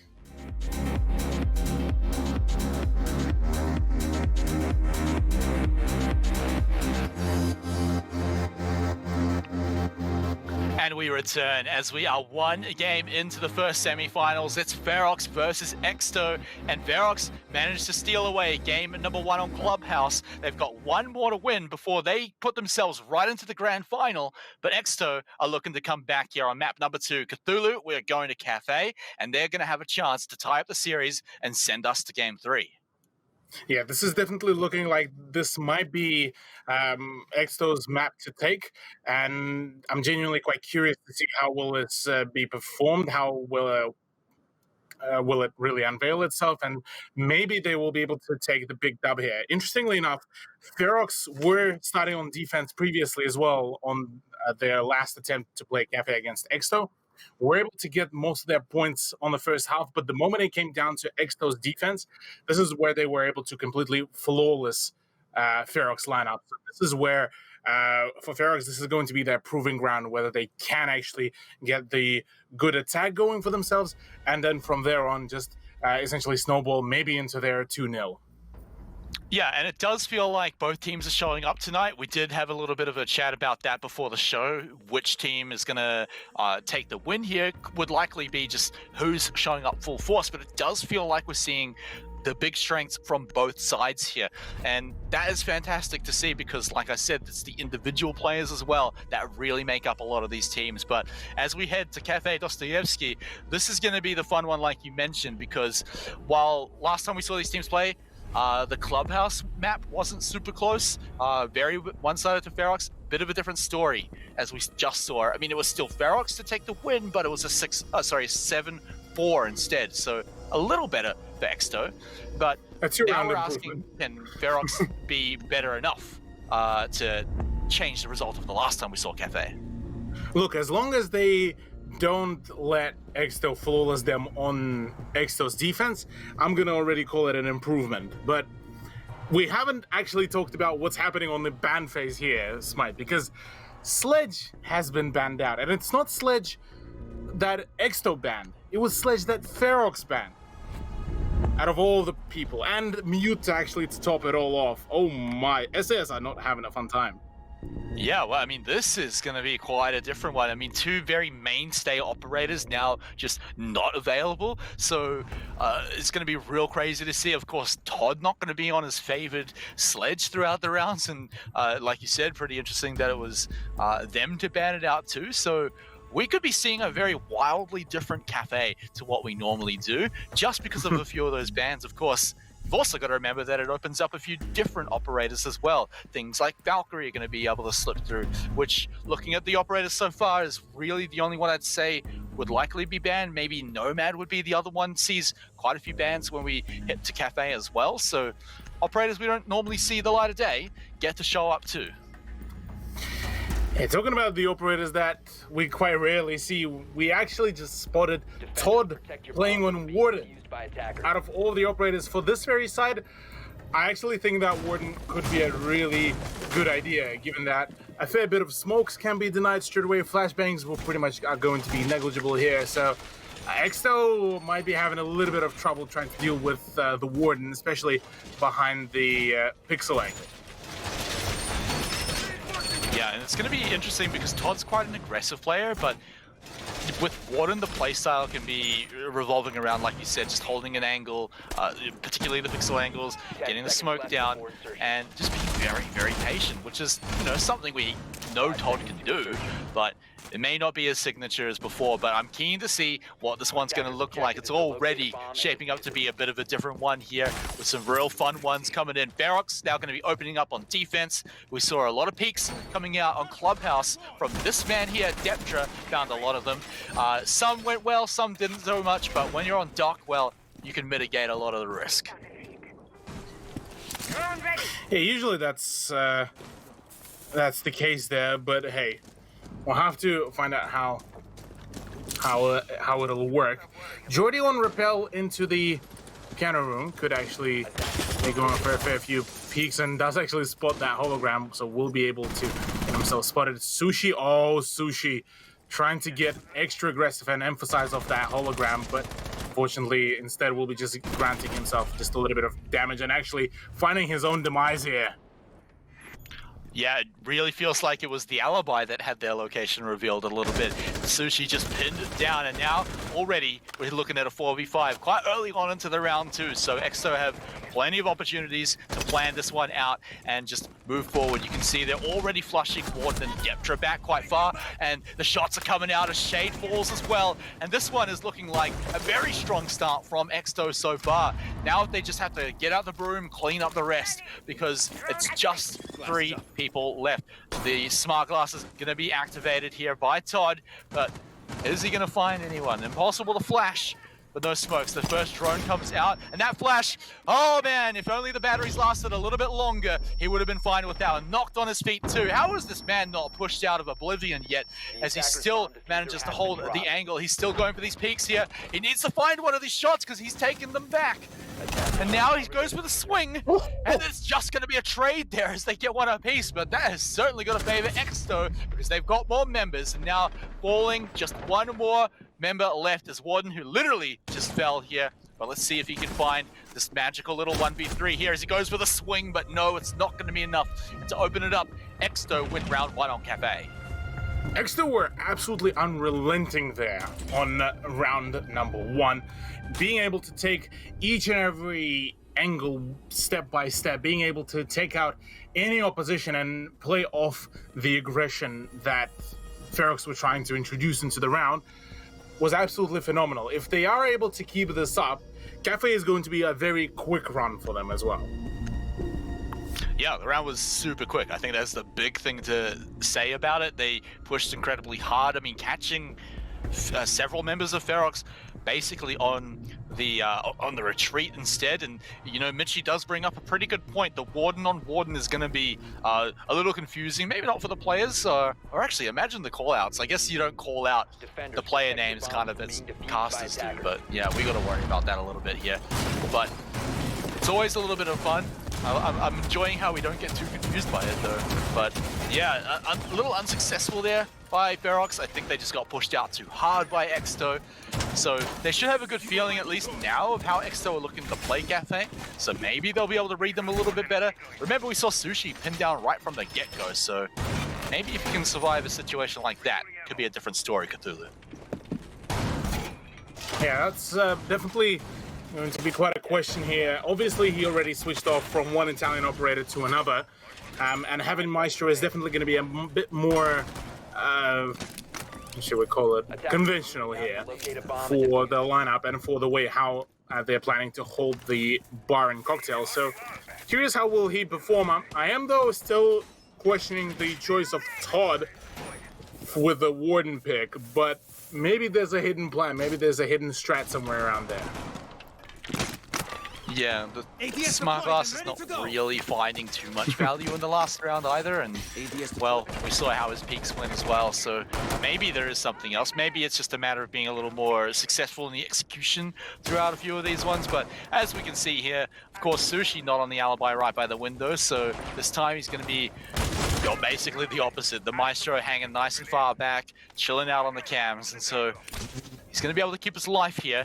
Exto is still being very cautious about it. Of course, you don't want to get caught out as you enter into the site or enter into the building. In fact, they're going to be opening up any little peek holes, anything they can to get inside nice and safely and shut or flush out any defenders. All things considered, though, this is a bit of a slower round, but if they want to keep pace with what we saw in round one, this is where they'd start making the plays. Yeah, this is the prime time for the plays to come through. Exto having a little bit slower now approach, given that their previous round definitely was looking a whole lot quicker, but at the very least this time there's going to be some proper presence here. Oh, there's actually a rappel right onto the window. Could have been absolutely deadly if Todd wasn't aware of that, but peeking the long angles with the SMG-12, I'm not particularly sure on that one, Chief, but hey, maybe there's maybe he already mastered the whole recoil pattern on that gun. No, you'd better hope so. It's definitely another risk to throw out here. And, well, the other warden, the actual player warden, finds Geordie, and then it continues as Sawyer falls too, so this one looking very different to what we saw on round number one. Only a minute for them to make 3v5 work against this Ferox lineup, and, well, they've got themselves together here, but not a whole lot of crossfire. Shoots is going to have to find a lot of value, and the first step is dealing with Warden here on the stairs. And Warden, well, he's reading this play here as Mitchie in the background falls to a C4, but Warden maybe not so literate as he does fall down there, but the rest of it is falling apart here for Exto. It's just Edpan left here. There's a few low health members, but that's perhaps all he can clutch onto here to hope onto the round for a win. Buck here, gonna have to peek and turn and die. Ferox tied up here with the rounds.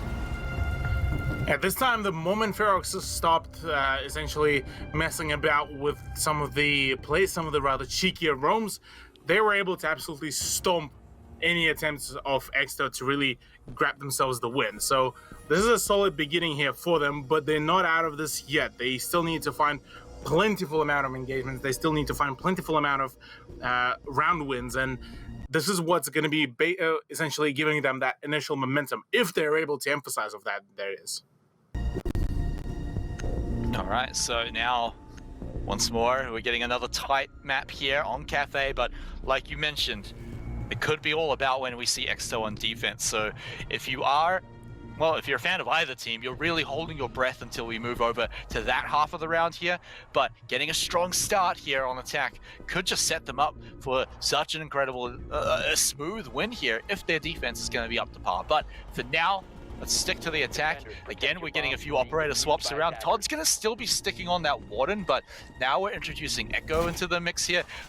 Mozzie's also going to be thrown onto the table here, so a little bit of intel denial. I like it. And Ferox, I mean, they shut down Exto so hard in the last round from just the pushes being completely blocked by Exto. I'm keen to see if they can find a way to make it happen again, especially without, if Mozzie's able to catch a lot of the drones, then that should certainly help on it, but yeah, Mozzie's a little less reliable than Mutant denying the intel, but it certainly pays off when you manage to make it work. 5 seconds left. Yeah, the beauty of Mozzie is rather not in his initial kind of drone denial, similar to how Mute is. The beauty of him is that, say, in the beginning of the round, you completely destroy all the drones, and then you start setting up all the Mozzie devices, so that further down the line, when droning is even more so impactful, this is when you start denying the push of the drones. This is when you start denying the information. So he is slightly a bit more situational, but he is still a very powerful operator if played in the right way. And, well, maybe here he's going to be demonstrated the right way, but instead it's Edpan showing the way of the death to Todd.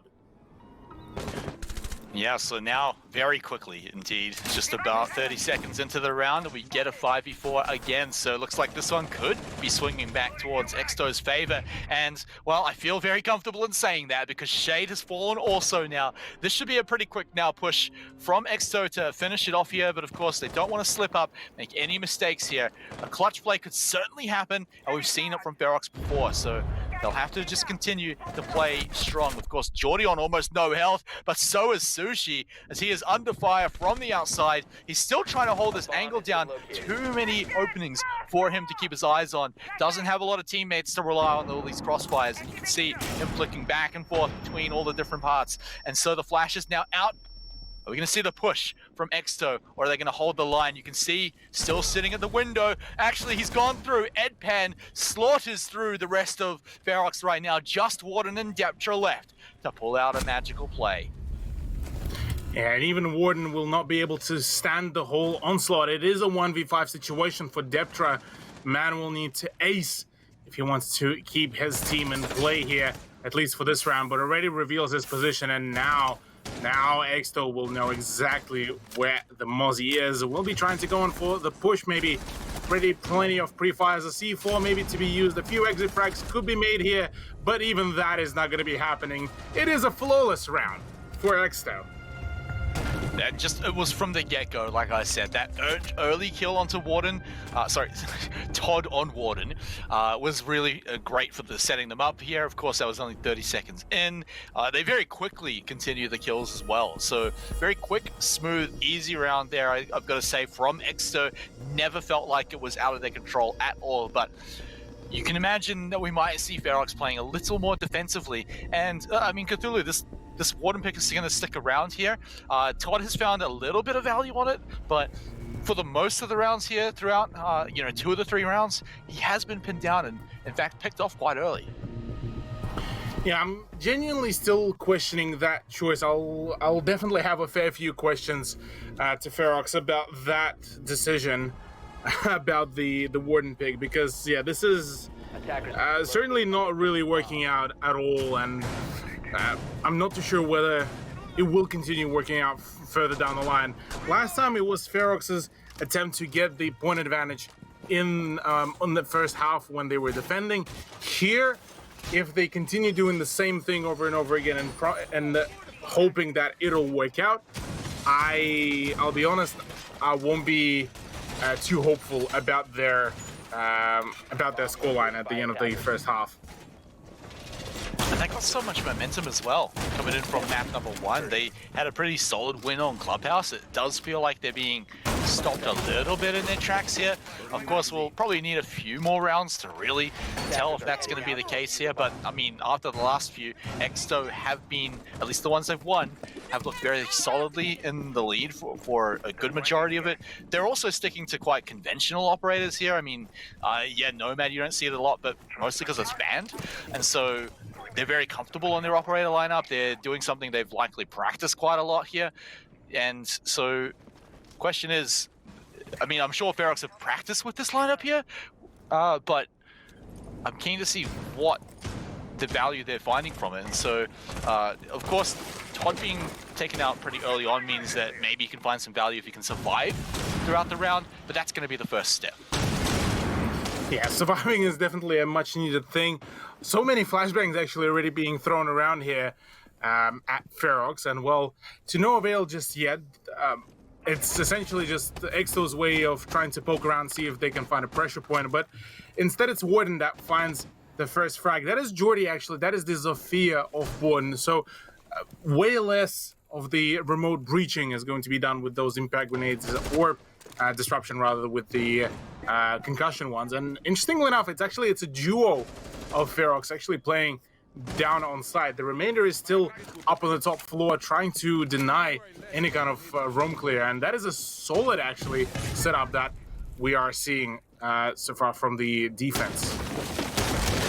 Yeah, going to be quite hard to crack this egg here, but 4 people is not going to be a lot to make it work either. So this is going to be a tough ask by Exto. So a really sick frag to set Ferox up to a pretty solid lead here, and that C4 is certainly going to help as well as Sawyer falls from that one. They do not get it free, of course, as Deptra falls too, but things are getting pretty quick here, as now we're just sitting at 2 members left for Exto. So what was looking pretty hard before, looking all but impossible. Edpan, a killer round, but an even killer C4 as well. Todd, he heard us talking smack and he wanted to step back up.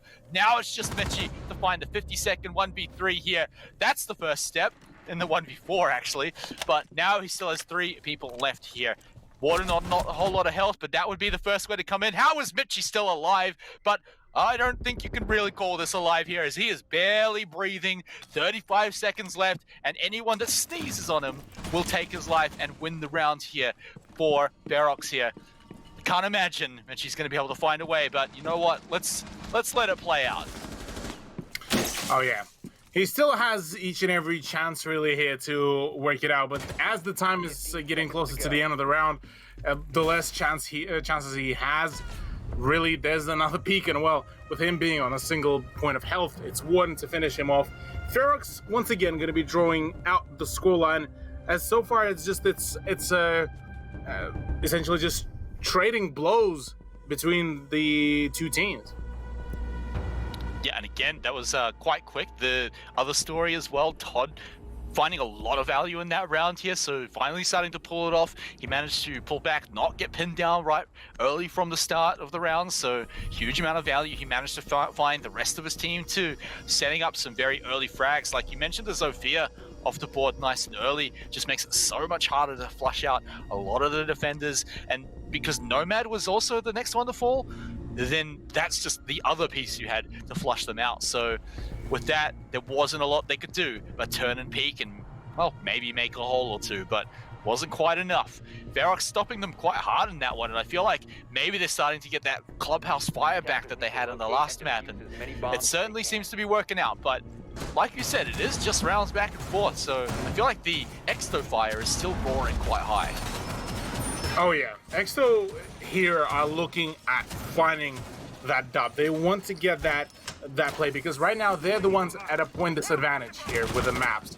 This is where they want to get that revenge as well onto Ferox. And well, meanwhile, Ferox, they just want to close it out as quickly as possible, because I doubt that they would want to stay around for a Villa match here for themselves. And well, right now they're probably feeling a bit more comfortable here. That double C4 kill, I gotta say, was a big one for them to be able to get it going, get the plays. Attackers are moving out. Still not sold on that Warden play, but it makes a little bit more sense now that he's able to get to, in theory, deny the flashbangs, has the C4 and has the shotgun with the SMG 12 kind of combo, which is more so of a anchor kind of loadout, but Tall was able to make it work as a roaming loadout.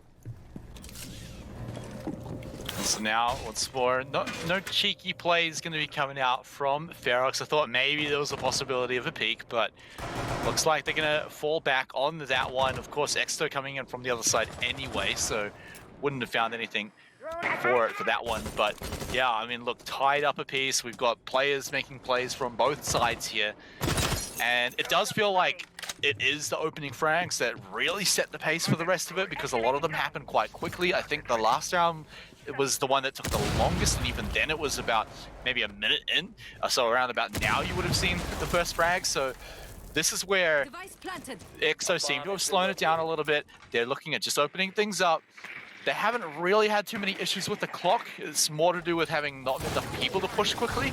So I like what they're doing here. They're okay. They're comfortable to slow it down just a little bit. Yeah, Exo certainly looking like might just be able to slow things down there for themselves. They are going to be now getting a little bit more quick, a bit quicker on their general scouting.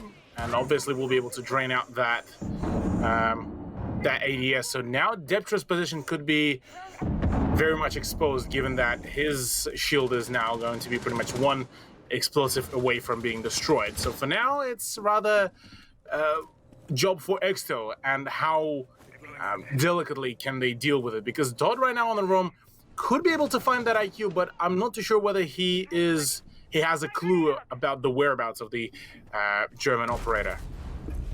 Well, someone had a clue about exactly where he was. They were just waiting for him, and Shoots takes him out of this round here, setting it up nice and easy for Exto. 40 seconds, though, to get this 5v4 finished off. They don't have a lot of time, so that slow and methodical play better start paying off right now. One kill is not going to be enough, and so we've got to see Exto start to push out. The final moments for droning are about to run out, and you can see everyone from Ferox. Well, as I say that, Shade makes a run for it, and now he drops down. Just 3 members left. 20 seconds to hold the line. They can do it here. Hold tight for Ferox and send them your energy, because they need a miracle here to hold this one off. Just waiting and anchoring down. That's the diffuser as well. They might be able to shut this one down. A lot of value there, but look at the frags coming out from Exto. Everyone falls in just seconds, and they pick up round number 5. Yeah, once again, it's Exto actually leading points-wise, so it's going to be looking quite nice for them if they're able to close down round number 6 as well in their favor. But so far, I mean, both teams were able to trade rounds, so I wouldn't be surprised if we are going to be seeing the 3-3 ending to the first half of Cafe, and maybe going into the next half with maybe Exto once again dictating the pace. Who knows, really, because right now Ferox are continuing to stick to this lineup. Deptra's Frost pick is definitely going to be a 6th pick, I would imagine. Otherwise, I'd be very much questioning some of the choices. There it is, yeah. And so for the kitchen service and cooking, a Pulse choice is definitely going to be a better decision, given that they have been lacking a little bit on the info gathering. Attackers need to but defuse bombs.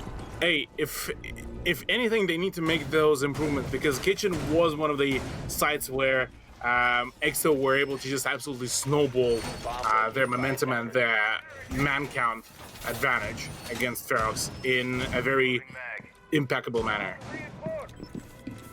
Ferox are actually going to have a lot of intel gathering here. I mean, you look, of course, the Pulse, but the Maestro as well. So they've got 2 types of info gathering, like the real time from the heartbeat scanner, but then also Maestro when he's sitting on his cam. It's not as active because, of course, you can't really pull out too much after that, but they're going to know. They're going to know where Exo are coming from, along with the castle as well, to kind of, again, funnel them in to certain points. Remember, Sledge is not going to be an option, so the kind of free, arguably free way of getting through those castle walls, not as much an option. Of course, Buck would have been open, but not going to be here. So you're really just relying on kind of Edpan and Geordie if you want to get through those walls, or maybe Mitch if he wants to blow it up. But can't really see that one happening. But yeah, this is going to be basically Ferox seeing Exto run down the funnel and exactly where and when. Yeah. Ferox definitely will need to sweat it out for this one. They need to get that point for themselves, because otherwise this is not going to be working out quite well. Exto, meanwhile, were able to ramp up their momentum really well. They're able to pace it down in such a way that they were the ones to control the peaks. They were the ones to pretty much await for the defense to go into their lines of sight. So it's partially on Ferox that they're losing out some of those rounds. It's partially on the fact that Exto are able to adapt really well. I'm interested to see how will Exto adapt to this very hold, because this is slightly different to what we saw previously. So maybe we are going to be seeing some changes in the scoreline for Ferox, or maybe this is just going to be a 4th round for Exto. Yeah, this is where they want to change things around here. They have held the line for half the round, and Todd, he keeps his life and he gets the first frag. That's Edpan now off the table. Todd, will he be able to get out of here? He's sticking around to see if he can find anything else, as Mitchie might be entering. I feel like Mitchie smells what's going on. So they've called over Deptra, who's going to be looking to move along the stairs and actually just rotate down to meet up with the rest of his team. But no, actually just going to be feeling a bit of a position. It's going to be Todd under fire a little bit here again, but Deptra is now also fallen, so things now evening up again, and that is a knife as well to finish it off. Always a little bit of fun there thrown in by Mitchie, and now can they close it out, Cthulhu? Because 50 seconds, not a lot of time. And not a whole lot of time. There's still Maestro all well and alive. Sushi able to actually close down that crossfire really nicely, forcing Exto to keep themselves at bay. And right now, Shoots needs to either go in for the swing or it's Sawyer that needs to get the frag, because as long as Sushi is still there to keep on dishing out the frags, this is going to be all trouble. Sushi finding that kill onto Sawyer, huge one as well. The usage of those impacts to get that surprise drop onto the attackers has been absolutely phenomenal here from Ferox, but right now they need to clear out and clean up this round as quickly as possible, and well, they sure will. It's round number 6. Ferox able to draw out the scoreline, and well, we are going to be going into into second half with a draw. Yeah, and just on that last round of defense as well, I think Ferox bought themselves a ton of time. I think the castle also blocked away a lot of progress, kept Exto just up against the wall for quite a lot of time, but time just being a big thing there. As you can see, they just had to push so riskily at the end of that round, but now, like you said, we flipped things around. This is where we're expecting Exto to go big. They've already managed to tie it up, so all they've got to do is come in here and just meet the expectations and take out Ferox to take us to game number 3 over on Villa. But this is a Ferox that's turning up, and it feels like a different Ferox to last time we saw them face off against Exto. This is a Ferox that's feeling like they're on fire. And defuse bombs. Yeah, Ferox making that huge comeback here is phenomenal. I mean, yeah, they were looking quite scary previously when they were playing against Exto, especially on Clubhouse. This time, this is a much closer matchup. This time, Exto are able to fend back the onslaught occasionally from Ferox and occasionally dish the damage back onto them. Here, though, it is still the challenge onto Ferox to see if they can maybe push the scoreline kind of general momentum into their favor rather than keep on allowing Exto to take one round first over them and then come back to a draw. So this is right now all on Ferox if they are going to be able to find some momentum for themselves, because Edpan right now he's ready to go in for the frag. He goes in for the peak to find nothing, so at the very least there's no harm in that. So looking at the lineup, they are knowledgeable that Edpan will be going in for those frags, will be going for that roam, so they bring in that Jackal just for that very specific thing. Yeah, Jackal going to be just such a good tool at dealing with that, flushing out any kind of roaming plays or bomb located by just shutting it down if possible, because that could be the only way that Ferox don't pull it back in if they're caught out by any of these roams. But look at all this information they're looking for with the IQ. They're cleaning it out nice and methodically, making sure they can get inside. But as I say that, they are just shut down right at the top. But at least it wasn't completely for free, as Shoots is going to be the one that falls here. But they've lost Deptra and they've lost that Jackal. A full-blown trade here between the two people. A Jaeger for a Jackal. Not a bad trade per se, at least fragging power-wise, but utility is definitely lost on the side of offense. And well, right now it's up to Ferox to try to make a recovery. Jordy to find a shot into Shade, as well as that the Buck is going to go down with a little bit of a BM. Will be insta-comment though, by the way. And well, it's still a 3 versus 2 because, well, Ferox right now, just only now we're able to find some refrags. Yeah, all right, so now Sushi and Warden looking to finish this one off. They do have a good amount of time to find a way to make it work, but it's going to still be quite difficult here. Of course, Jordy's going to be stockpiled. He's got the stonks going with the magnets, but oh my lord, Sushi just waiting there for Sawyer to pop his head up and rips it off. Now this is looking doable for sure, as it's Sushi as well to fall. One more piece of the puzzle for Exto to be taken away. Ferox just looking for that last one here, that last frag, but there it is. As he falls, Exto clean that one up.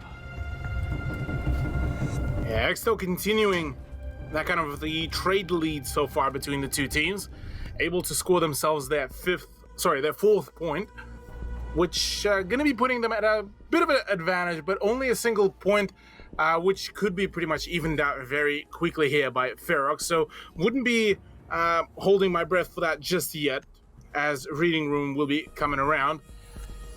So far, I mean, Exto looking like they just might be able to run away with this map, but only just if the trades will continue here.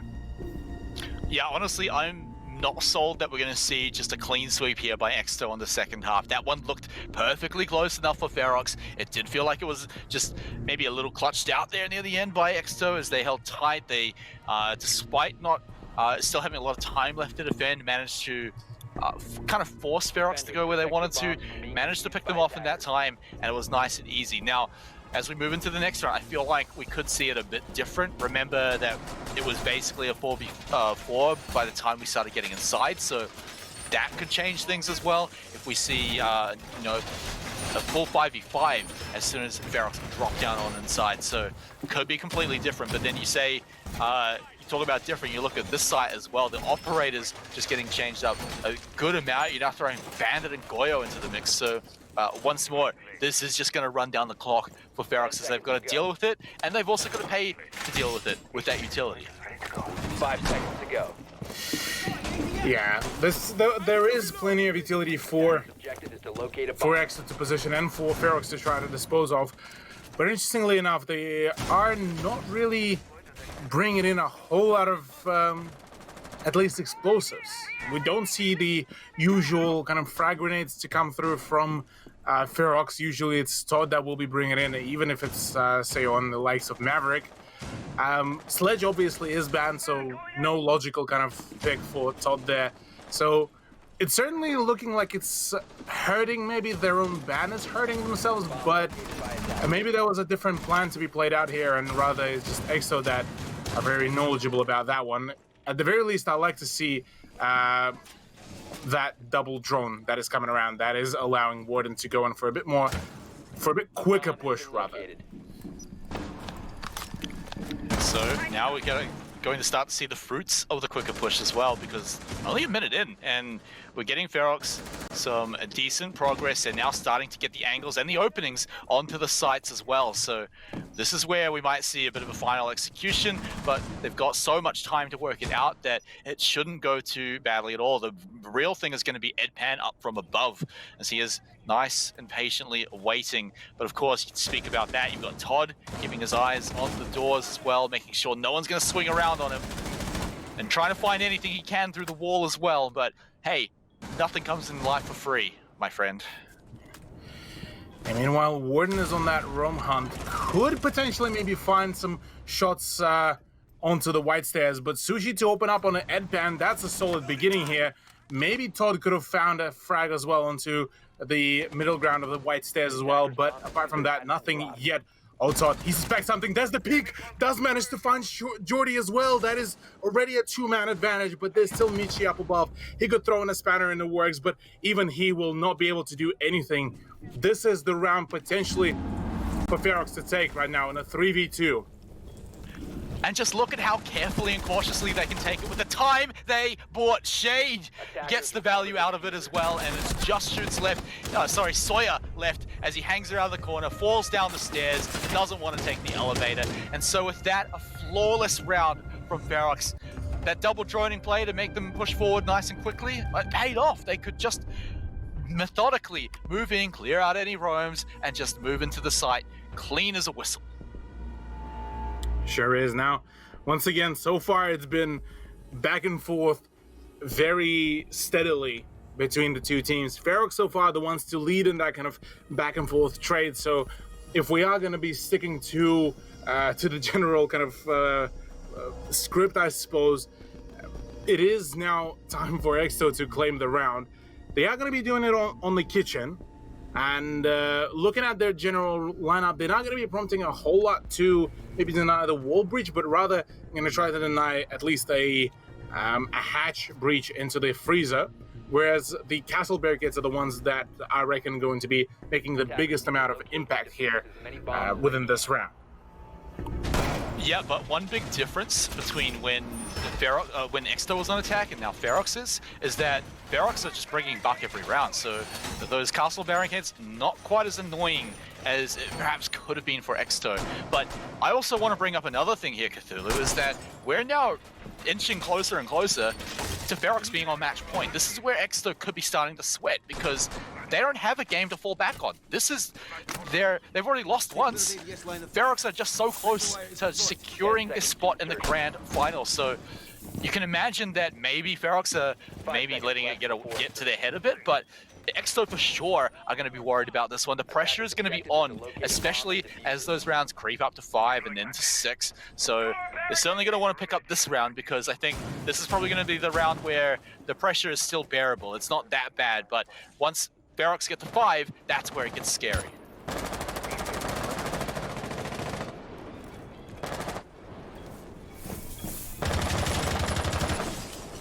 So now, as we're entering here into round number 9. Yeah. Round number 9 could be a really crucial one here to depict which team will be rather victorious coming out and whether Ferox will be able to break the pace and be able to get themselves that 2-round lead or whether we will be continuing the trades. For now, this is looking a little bit more tame from Ferox, where they are going to be just trying to clear out maybe some of the top control, which is non-existent really, and all the Exto rosters actually situated right on the ground floor. So here, a vertical play will be absolutely perfect from Ferox. Yeah, and Deptra actually got some pretty good footsteps as well, so I believe he's got a pretty good location on where Minchi is, so that kind of roam should be shut down pretty well, or at least held off for the time being. Now, like you said, that vertical control is being gained, and if Shade can find a freebie through the floor here, that's going to be magical and set Ferox up. And so they haven't found it just yet. They are preparing it because look, they've got half the round here to make this one work. Are we going to see Jordy find the big kill? And there it is! Warden catches the ball, and Jordy is a proud dad as he gets that kill. And this could be Exto finding another round here, but Ferox have plenty of time to make a 4v5 work. Ferox looking quite frantically up above, trying to find some vertical play, but to no avail yet. Both Todd and Shade actually forfeit their position from up above, and will be trying to assist their teammates to go in for the push. There's full knowledge by Deptra about the position of the Wamai right around the corner behind that ballistic shield, and could be absolutely powerful here. The moment the peek comes through, there needs to be the play, and well, there it is. Meanwhile, it is Jordy to find the kill onto Todd, but there's the plentiful amount of trades that will be resulting back onto a 3 versus 3. So right now, the momentum is now being ramped up. The tension is there as well. Time is starting to run really low, and with 30 seconds to go, 3 frags need to be found by either one of the sides. Yeah, and Sushi can't just lie down here forever. Like you said, he's got to start going in. He's looking for any kind of peaks. Now we're starting to get some of these smokes up, but what are they going to be able to find? That Jackal ping could be exactly what they were looking for. The swing around, it's 2 kills, a knife as well. And Exto are going to clean this one up. It's just Deptra, 5 seconds, but look where the diffuser is and look where Exto are. He might get 1 frag, but the timer will run out, and it will be Exto to pick up the round. What? How was that knife allowed? And the Jaeger was able to find that other kill as well with a complete just snap over to the IQ. My god, Exto are just relentless shoots. The absolute chad of the team, just going in, swinging in, and gets rewarded just like that. And sometimes you just got to go hard like that. They knew that they had time to play with as well, so as long as it goes at least marginally in their favor or forces Ferox to kind of panic a little bit, then look at how well it works. There's not really much they could do afterwards, so some of those peaks could have completely changed how that went around just over the counter, but unfortunately not quite finding them. And so with that, well, 5-4 scoreline right now. We'll be getting a rehost, I believe. I can't imagine why we wouldn't, as we got a disconnect in the prep phase, but once we sort that one out, we'll be looking at very likely same operators, same site, and well, Exto very, very close to tying the series up, but they've got one more round before they can bring it into match point and guarantee that overtime. I imagine they'll be so much more comfortable once they can just secure that. Yeah, if Exto are able to get themselves to the match point, break the curse of the trades, it is going to be a very much of a comfort ground there for themselves to take, to win out Cafe, push it into Villa, which is definitely going to be very preferable for them, because otherwise, if they start losing out on their momentum, if they start getting tired a little bit on some of those plays, this is where Ferox will be able to run away with those points, with the frags, and well, maybe just maybe we could find ourselves at a 2-0 scoreline, but I highly doubt that Exto would allow that very easily. So at the very least, I reckon we might be seeing an overtime. If not, then well, Villa is most certainly on the table still here. I still genuinely think that Exto have all the chances to take the Cafe here, and we will be staying around to watch map 3 as well. And yeah, if it is going to be a 2-0 in favor of Ferox, I will be, quite frankly, a little bit disappointed, because Exto done so much, put so much effort, so much prep, and managed to get that far, kept themselves flawless for such a long while during the round robin stage, only to fall in the semifinals. That would be a bit of a unfortunate. Yeah, I was going to say as well, they were first place in the table for literally the entire time until last week, when they only got dethroned by a tiebreaker, literally the round difference, and by the team that 2-0'd them as well. So it's a bit of a rough one there to end the round robin stage on. It would have changed up who they were playing as well in the semifinals, but now as we can see on Cafe, at least they're looking primed to bring it back up to map number 3. But honestly, Cthulhu, looking at how these rounds have been going, we're getting a bit of everything. We're getting, completely flawless rounds. We're getting clutch plays. We're getting just crazy entry frags. We're getting a bit of everything. And that means I feel like rounds can just go either way. And it's getting harder and harder to call them as it goes on. So I would not count Ferox out yet, even though they are around down here. We could very well go to overtime, but hey, there's also the possibility they just steal 3 rounds in a row and just take us to a 2-0 without even going to overtime, which would be insane, but I think is certainly possible just because of how each round is getting harder to call. Yeah, look, both teams so far has been kind of forcing each one another to question what will be played out, where it will be played out, and it's at the moment it's more so of which team will be able to surprise more their opponent or not, because look, even from the very last round, that Jaeger play was the one that won out the round.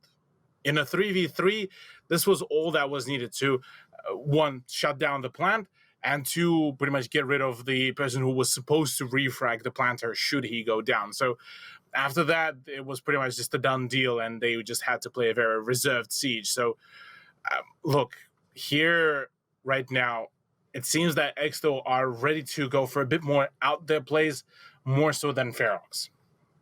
Yeah, and honestly, as we're getting this rehost ready, I am so keen to get back into it, because these rounds have actually been just incredibly intense. I think that Exto have kind of alleviated themselves of that pressure I was talking about a little earlier on. They're just that close to at least guaranteeing overtime. Like I said, that's going to make them a hell of a lot more comfortable. But I think if all Ferox has to do is win this round here to tie it up again, and suddenly look a lot scarier, saying, hey, look, we're still going round for round. That means we could go to overtime at least, or maybe we even win the next round. It just feels like there's not going to be too much of a comfortable spot. Yeah, Exto might be feeling the most comfortable at this point, but the most is still not very much in terms of pressure, at least. But as we know, these guys have been in these high pressure situations, but I imagine for Exto, it's also a little bit about the honor and the the integrity, because they've been facing down some challenges lately. Of course, their last week of round robin wasn't so great with the 2-0, and they'd be losing their throne, but to fall in semifinals as well, I wonder if that storm cloud hanging over their head might be weighing on them a little bit here. Yeah, that could be a huge thing if they would fall here today, because it's almost like, I suppose, a karma that will be striking them back, because they mentioned before in that last week saying that, hey, we didn't really try too hard because, well, we are still in the playoffs, and well, we didn't maybe want to reveal some of the strats, some of the plays, and here uh, on the single elimination, them falling to Ferox, this will be well, yeah, definitely But in not the 2-0. brightest setup, and a 2-0 as well, if that Yeah. comes through as well. Yeah, of course. This is all considering if Ferox do bring it back. Remember, they are around behind. If you are just joining us, we are just in the middle of a rehost here, guys. We promise we're getting the players back into the lobby. Once we do, we'll be hitting it back up. Same operator, same site has been confirmed, and so it should be very quick to get back into it. But to update you guys, it's currently 5-4 with Exto in the lead. They are so close to just securing that at least overtime. If they can snag that, they're going to be set to just forget about the pressure for a few rounds, not worry about it a whole lot. But you've got just Ferox just hot on your tails, and so many crazy, aggressive, surprising plays. I'd say coming out from Ferox more so than Exto should make Exto still kind of wary about the monster in the closet that might turn out of the corner or jump scare you coming up the stairs. But I've got to say, if you're Ferox, I think they're dealing with that sort of thing very well. They're bringing in Jackal a whole lot. The Roams don't seem to be setting them back really at all. Yeah, look, I mean, it's not rather, yeah, the Romans are just more so of a bit of a nuisance to kind of try to deal with as quickly as possible. It's more so the anchors that so far has been just the absolute menace here. Matter of fact, on both sides, we saw some Rome attempts from Ferox. They had a bit of a 50-50 success. I'm still very much questioning Todd's decision to pick Warden here, but that's already a thing of the past, at least for the time being. On the side of Exto, they were able to show us some good roaming, but again, they were either forced back off their position very quickly, or they were eliminated further down the line. And it was rather the fact that the 3 or 2 anchors on site that were able to really get the plays going, get the momentum swung around, and able to just completely lock down the site. All right, well, Cthulhu, I've got a little present for you because we are about to jump back into the game here. I am keen to get back into this one because, remember, semi-final here. Ferox just a few steps away from securing this spot in the grand final, just 3 rounds away if they can keep Exto at bay. Exto, though, have absolutely come swinging back hard on their map pick here on Cathay. Same operators, same site, so it's going to be exactly what we were expecting as we loaded into it before for round number 10 here. The only difference, we're actually going to keep shoots around this time too. So still keeping that lead. That's exactly where Exto are going to want to be. We can take a moment to look at the operators we're going to get. Things are looking a little bit more back to normal. These lineups are, quite a lot more looking the same. Yeah, quite the same. We'll be there, definitely. Defenders, protect your bombs. I'm just reading the chat as well in game. It's just Ferox, maybe they going by the strat that if we don't know what we're doing, how would the enemy team would know what are we doing? Because always a questionable strategy. Yeah, it's definitely a very questionable strategy there, but I mean, at the very least, they're not fully losing out onto a streak. At the very least, it's still a game of trades. But I would be a little bit alarmed if I was Ferox, if at this point you're questioning even all your picks. 5 seconds left. Well, I mean, look, it looks like the game is going to go ahead. No rehosts have been called, so let's kick off round number 10 here. If Ferox are looking for the comeback, it really has to start now. I believe overtime would just be too late to let it happen, and so let's see if they can pull it out here. we've got some pretty sick-looking picks here over on the defense side. Vigil's always going to be one to put on a very good show, so keep an eye on Edpan. The man was a monster when we're back on Clubhouse. Not enough of a monster to pick up a win, but still had some fantastic rounds. So let's see if we can pull it out here again. Jordy, another man to watch out for too, especially on the Swimai on the defense. So he's been able to hold down positions for so long, and that could be what they can pull off here to get another round here. And it is already an opening kill onto Shade. That IQ now out of here. Yeah, having IQ very early into the round completely gone, that is a huge pick here for Exto to kick things off and could potentially break that pace. The Deptra is already really low on health, and a single pellet of that shotgun will be pretty much downing him. So that is far from a good position and good setup in any shape or form. Warden is still up on the rooftop skylight, and oh boy, this is looking like maybe Exto might just be able to run away with another point, or maybe Ferox might be able to finally get themselves back into that pace and back into their mojo. Yeah, going to be real hard to come back from this one. You've already a man down. Deptra's all but dead as well. I mean, if he basically touches any of these electrified walls, he'll be falling down. If they can find a kill through these pixel holes, if they can find a way to just get some kills for free, that's pretty much their way back in.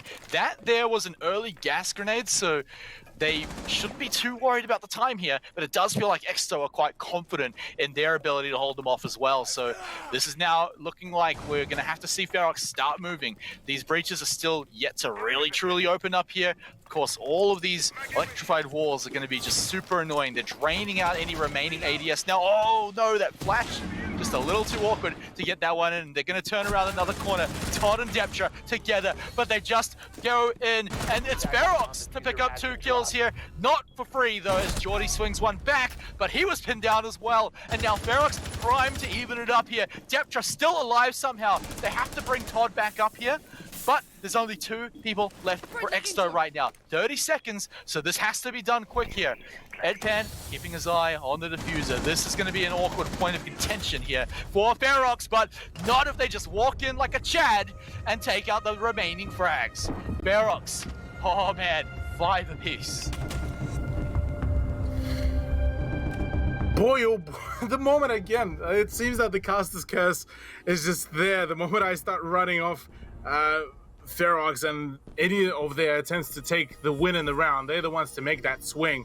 Absolutely phenomenal play there to also come around from Todd, from Warden, Sushi as well. So here, a bar retry could be the big decider. The team that will be winning this very round will be ensuring themselves the match point and potentially the overtime, whereas the opposing team will be definitely looking at a bit of a grim picture. For Exto, if they are going to lose out this very round, this is where they are going to be definitely starting to shake a little bit, because they are only going to be one round away from losing the whole semifinal. A 2-0 is unacceptable for them here. Protect your bombs from being defused by Yeah, that's going to be scary as well, right? Especially if we see Ferox pick up round 11 here, move themselves to guaranteeing match point. That's the scariest thing. At least if you're thinking like honor-wise, right?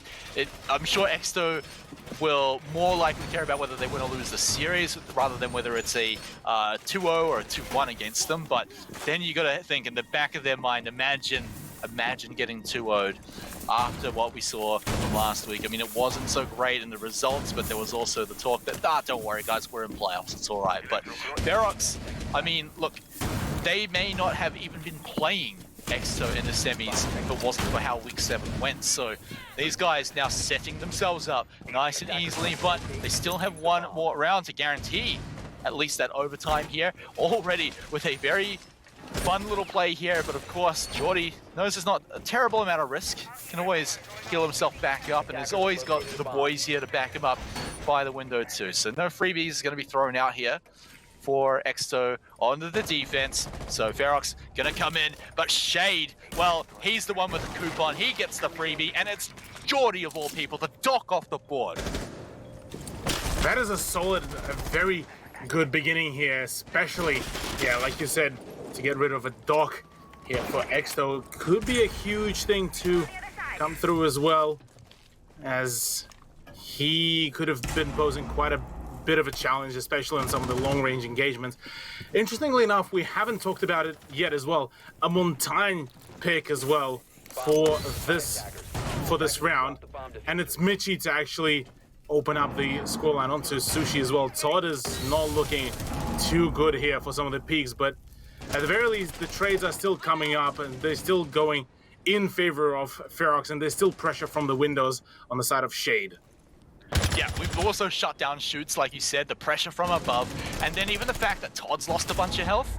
He's still got a big fat shield, so probably one of the best operators to be low health on, so he'll be all right for now. And they've also done this in a good amount of time too, but not without Exo coming back. But every time they swing back, Ferox swings back harder.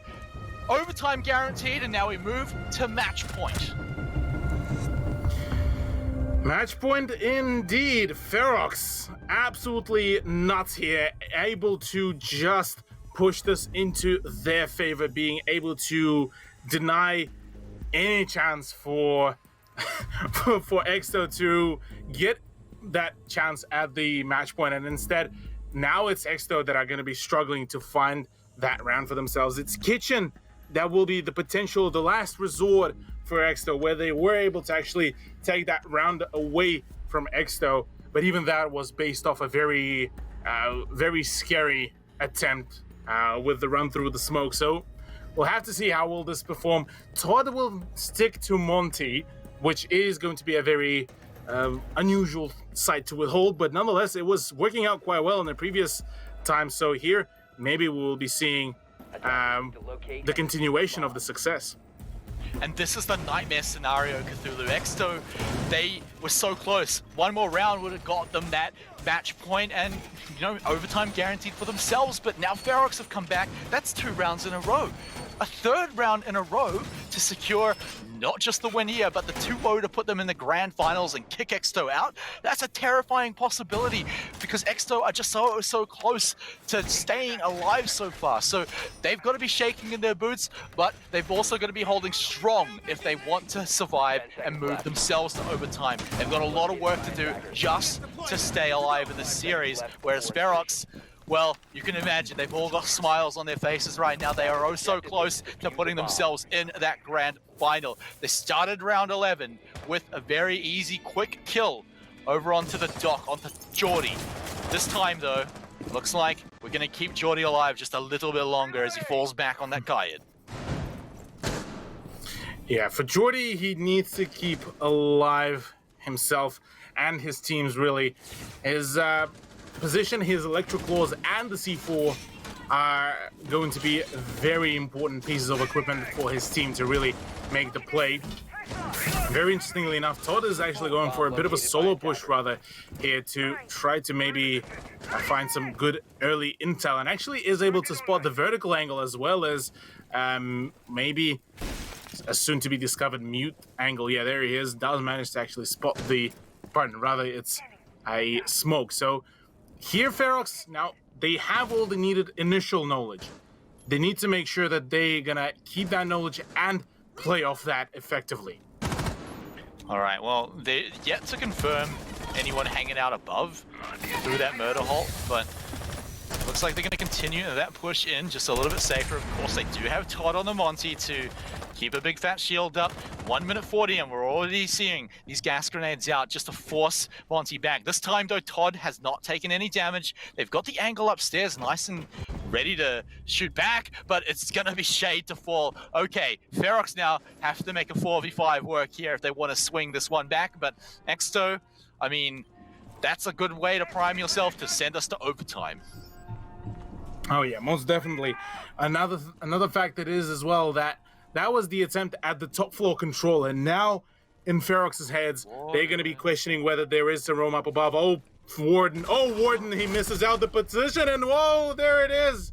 The swing, Exto completely now snowballing, and now it's all down to the 2 players of Ferox who just can't seem to be able to find any closure. Yeah, absolutely no way they pull this one back. I mean, Todd is running for his life. Sushi's going to have to hunt down 5 people, get the ace in 40 seconds, not going to happen here. So we're going to be going to overtime here unless a miracle happens, Cthulhu. So what a better way to get it in. And Exo, by the skin of their teeth, may even be able to survive this semi-final series yet. We'll have to find out, though, once we move into overtime. There it is. Todd going to fall. Sushi going to be hanging on outside for now. Looks like he's going to still be trying to play this one here. He should know his chances here. This team very likely going to be talking about what overtime is going to look like. Just going to go see if he can get a bit of an exit frag, feel good about himself. That's always a nice way to finish off the round. We'll get one, but with 5 seconds left on the clock, Cthulhu, well, I mean, that should just say it all as he falls down to the ground. Overtime now as Exto clean up that one. Yeah, that, gotta say, that Havana model just pretty much just slipped out on a banana there on the stairs. But gotta love ragdolls. Yeah, gotta love the ragdolls. But jokes aside, nicely done by Exto. They were able to get that initial momentum in their favor, completely shut it down. So now this is their kind of, maybe the comeback story is in effect. Now that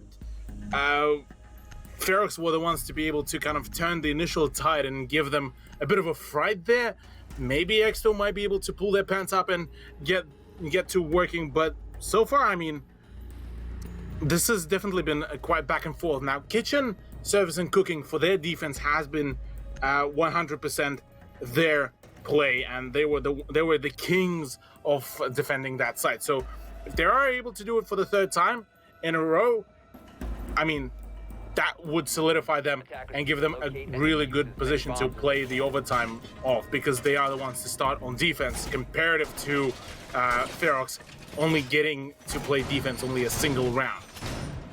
But Cthulhu, the one big difference here for the third round in a row is that the 6-pick actually swapped from Monty over onto Buff now, and so if Exto were predicting that, well, they're gonna have to change their strategy up a little bit. Their 6-pick was the castle, so Todd's gonna be happy to just rip through those barricades from a nice safe distance as well.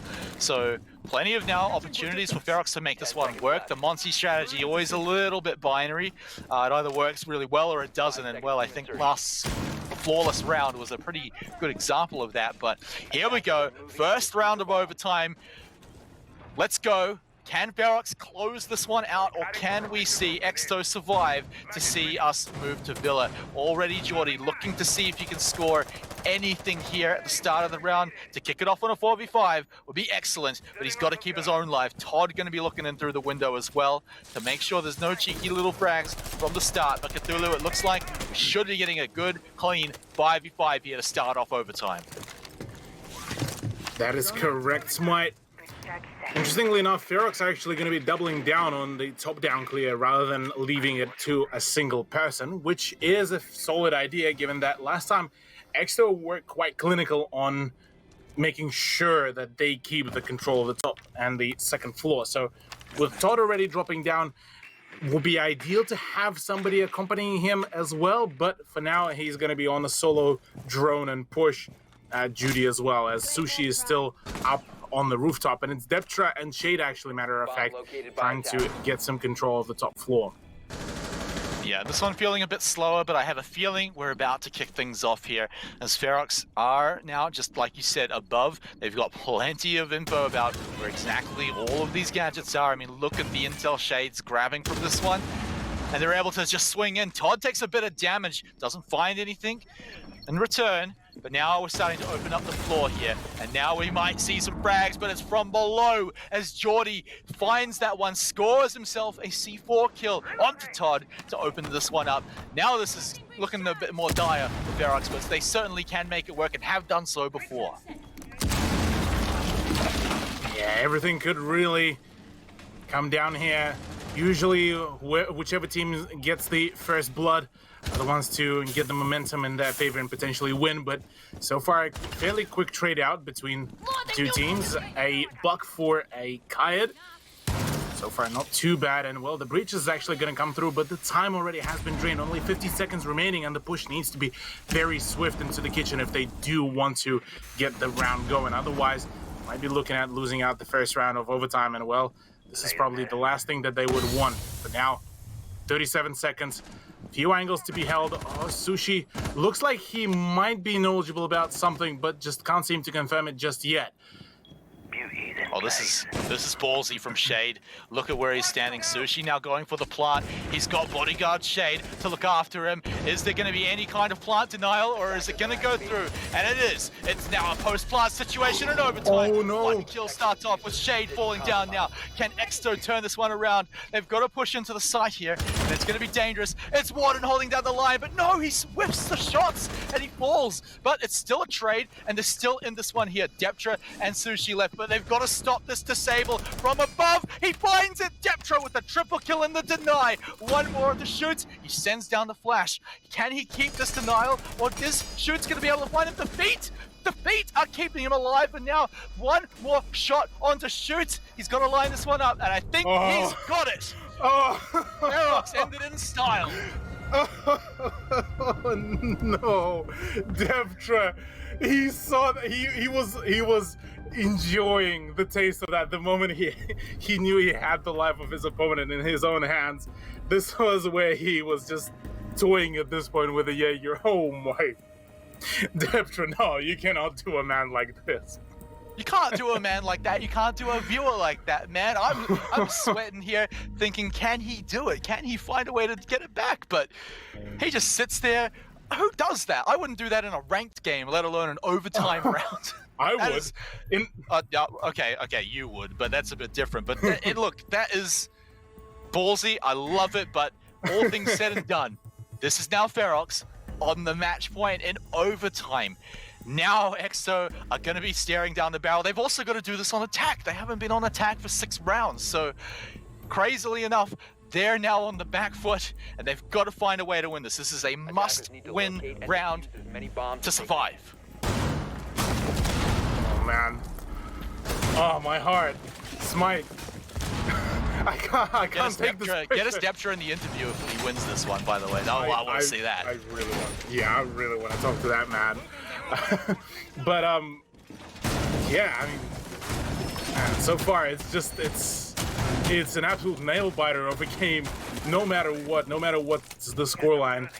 Here, I mean, looking back at the rounds that we saw to be played out, it was a 50-50 success rate by Ferox on their defense. Their very first defense, it's more so of a 35%, because first defense on bar, Exto won. Then second attempt at bar was won by Ferox. And then after they went through a whole side rotation, the last time that they've played bar on their defense, it was Exto's win. So here, statistically, Exto should be able to win this out. Todd, toying with his fate here, trying to find that C4 kill, but nobody is really even prompting. Oh, that C4. Oh, that could land. No, it wouldn't be landing. Okay, Exto were able to read in. Yeah, Michi saw it from a mile away, and well, at the very least for Todd, he was able to run away. Yeah, but I mean, that's just throwing the C4 in the bin now, so, I mean, look, no risk, no reward, but now they're going to have to pay off without another C4, so the entry's now starting to come in. It feels like Exto were nice and careful on that one. Maybe they smelled something was up coming in from Ferox, but now it's time for them to start moving inside, and they've got to wonder, have we got Todd still hanging around? Will he still be sitting around? Of course he's not, but they don't know that, and so now they're going to be moving through. Now with the drone info as well, going to be starting to push in forward. Geordie moving quite far ahead here. This is a good push so far from Exto, but they're going to have to make it a little bit further here to start actually getting some pressure onto the sides. They're still a few rooms away. And Todd, he's still got this room, but that breach is going to start to force him out, and there he goes, on the retreat now, flushed away. But Deptra will be able to hold a similar angle. Okay, at the very least, Deptra still has that angle to play around, and his magnets are still going to be regenerating, I believe. So at the very least, he's able to play that position. But no, the moment I say that, it will be denied. The Goyo shield will be detonated. So Edpan now used up most of his utility.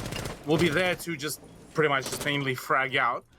Interestingly enough, not a single frag is yet to be made, but there is Todd, I believe, at the bottom of the stairs, if not at the top.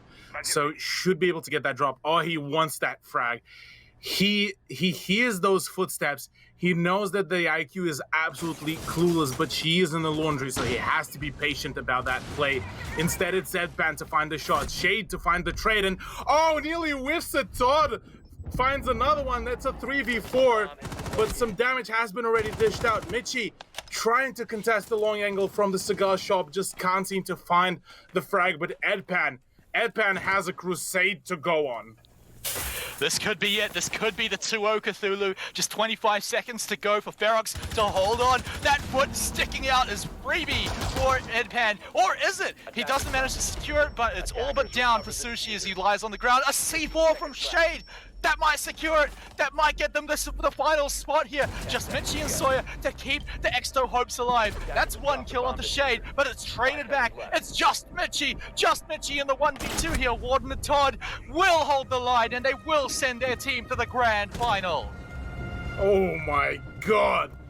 Massive congratulations to Ferox. Absolute units of a team, able to really push it out in their favor in the overtime, and being able to make history for themselves here, being able to take out what was for such a long while the top spot on the leaderboard team, now gone.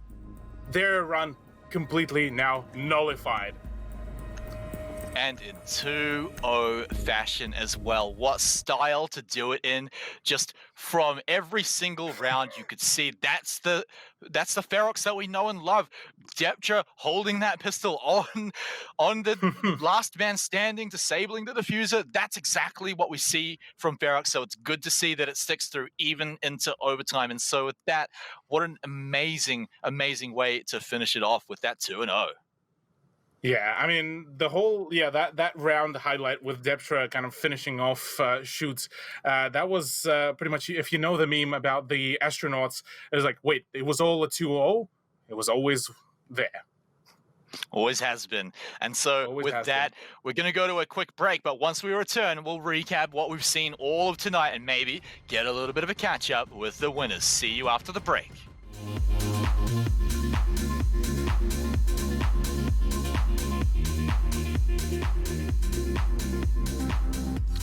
And we have got one grand finalist team now locked in for LPL Pro Rainbow Six Siege.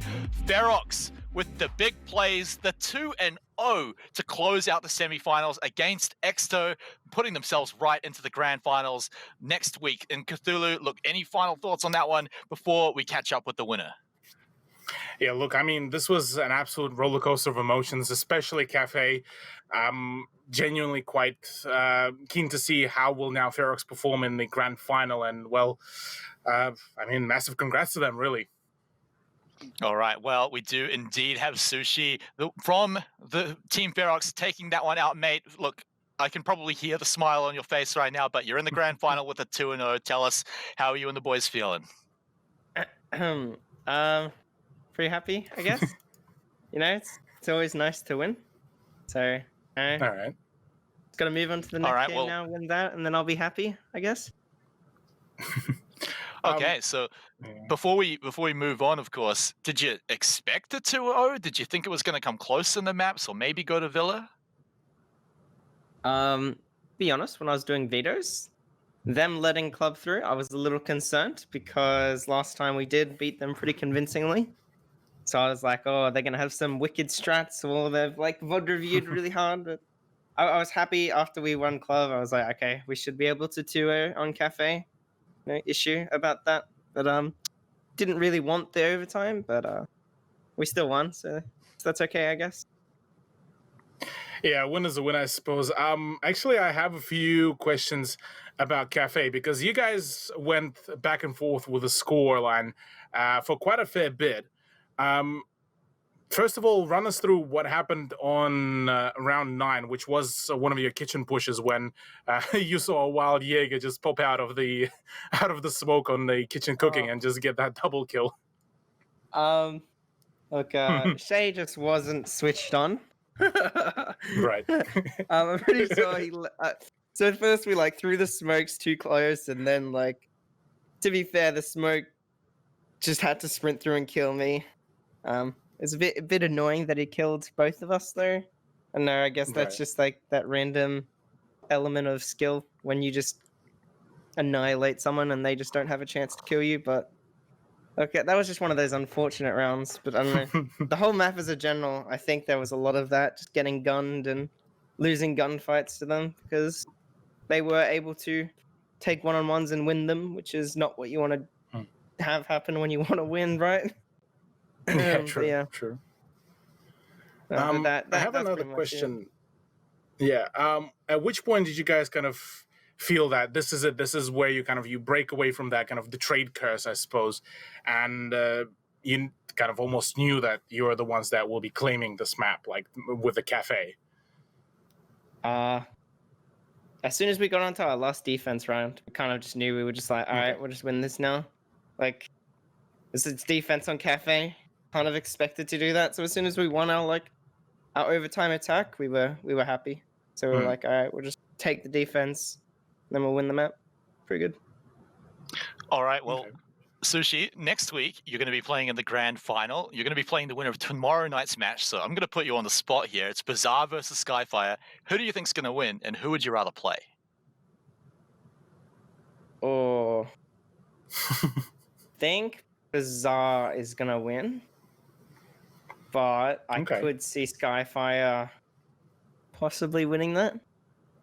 I'm not sure. I have played with Bazaar before, so a little bias there, I guess. But they are a pretty good team, so I do see them taking that. But I honestly don't know who I'd prefer versing. I feel like Bazaar would be a little more predictable on game day and what they're gonna do, so we'd be able to beat them comfortably. But Skyfire, I haven't really had any experience versing, so I don't know, that unpredictable element is always scary. Yeah. Okay. Yeah. Fair enough. All right, well, we're going to have to let you go there, mate. Congratulations on getting a 2-0 and securing that grand final spot. All right, cheers, guys. Have a good day. There we go, Cthulhu. That is that one done. A 2-0. I don't think you could have predicted the results coming out of tonight, but man, the individual maps themselves, I think they definitely delivered and were just honestly a treat to watch. Hey, it was definitely a treat one way or another. I haven't expected myself a 2-0 to come through, but ultimately it ended up with Ferox being the better gamers. But yeah, really, I'm just curious and even more so keen now for the second semi-final tomorrow, just to depict as to what kind of spiciness are we going to see in the grand final in the next week as well. Oh, yeah, and then we did mention just before, but tomorrow night it is Skyfire versus Bazaar in that best-of-3 semi-final to see who will be playing Ferox in the grand final of LPL Pro next week. And man, if you thought tonight's match was going to be hot, I reckon tomorrow's one is going to be even hotter because these two teams have been going at each other for a few seasons now in LPL Pro. They are honestly going to put it on and perhaps even go all the way to game number 3. And no matter what, I think we're going to have an even better grand final as well, Cthulhu. Oh, yeah. One way or another, grand final is going to be an absolute banger to witness. All 4 of those teams, well, now 3 at this point, are very capable to make an upset here and there. And even at this point, I don't think Ferox's win in the grand finals is even solidified in any shape or form. Yes, they said that Bazaar are going to be a bit more maybe predictable about how they play, but I genuinely think that Bazaar have all of the chances to really take down Ferox, and even more so with Skyfire here. Yeah, well, with that said and done, we're going to wrap up here for semi-final number 1, but number 2 will be tomorrow night. So make sure you tune in for that one, ladies and gentlemen, because it is going to be an absolute banger. But until then, we'll see you guys next time in the next episode and the next semi-final of LPL Pro.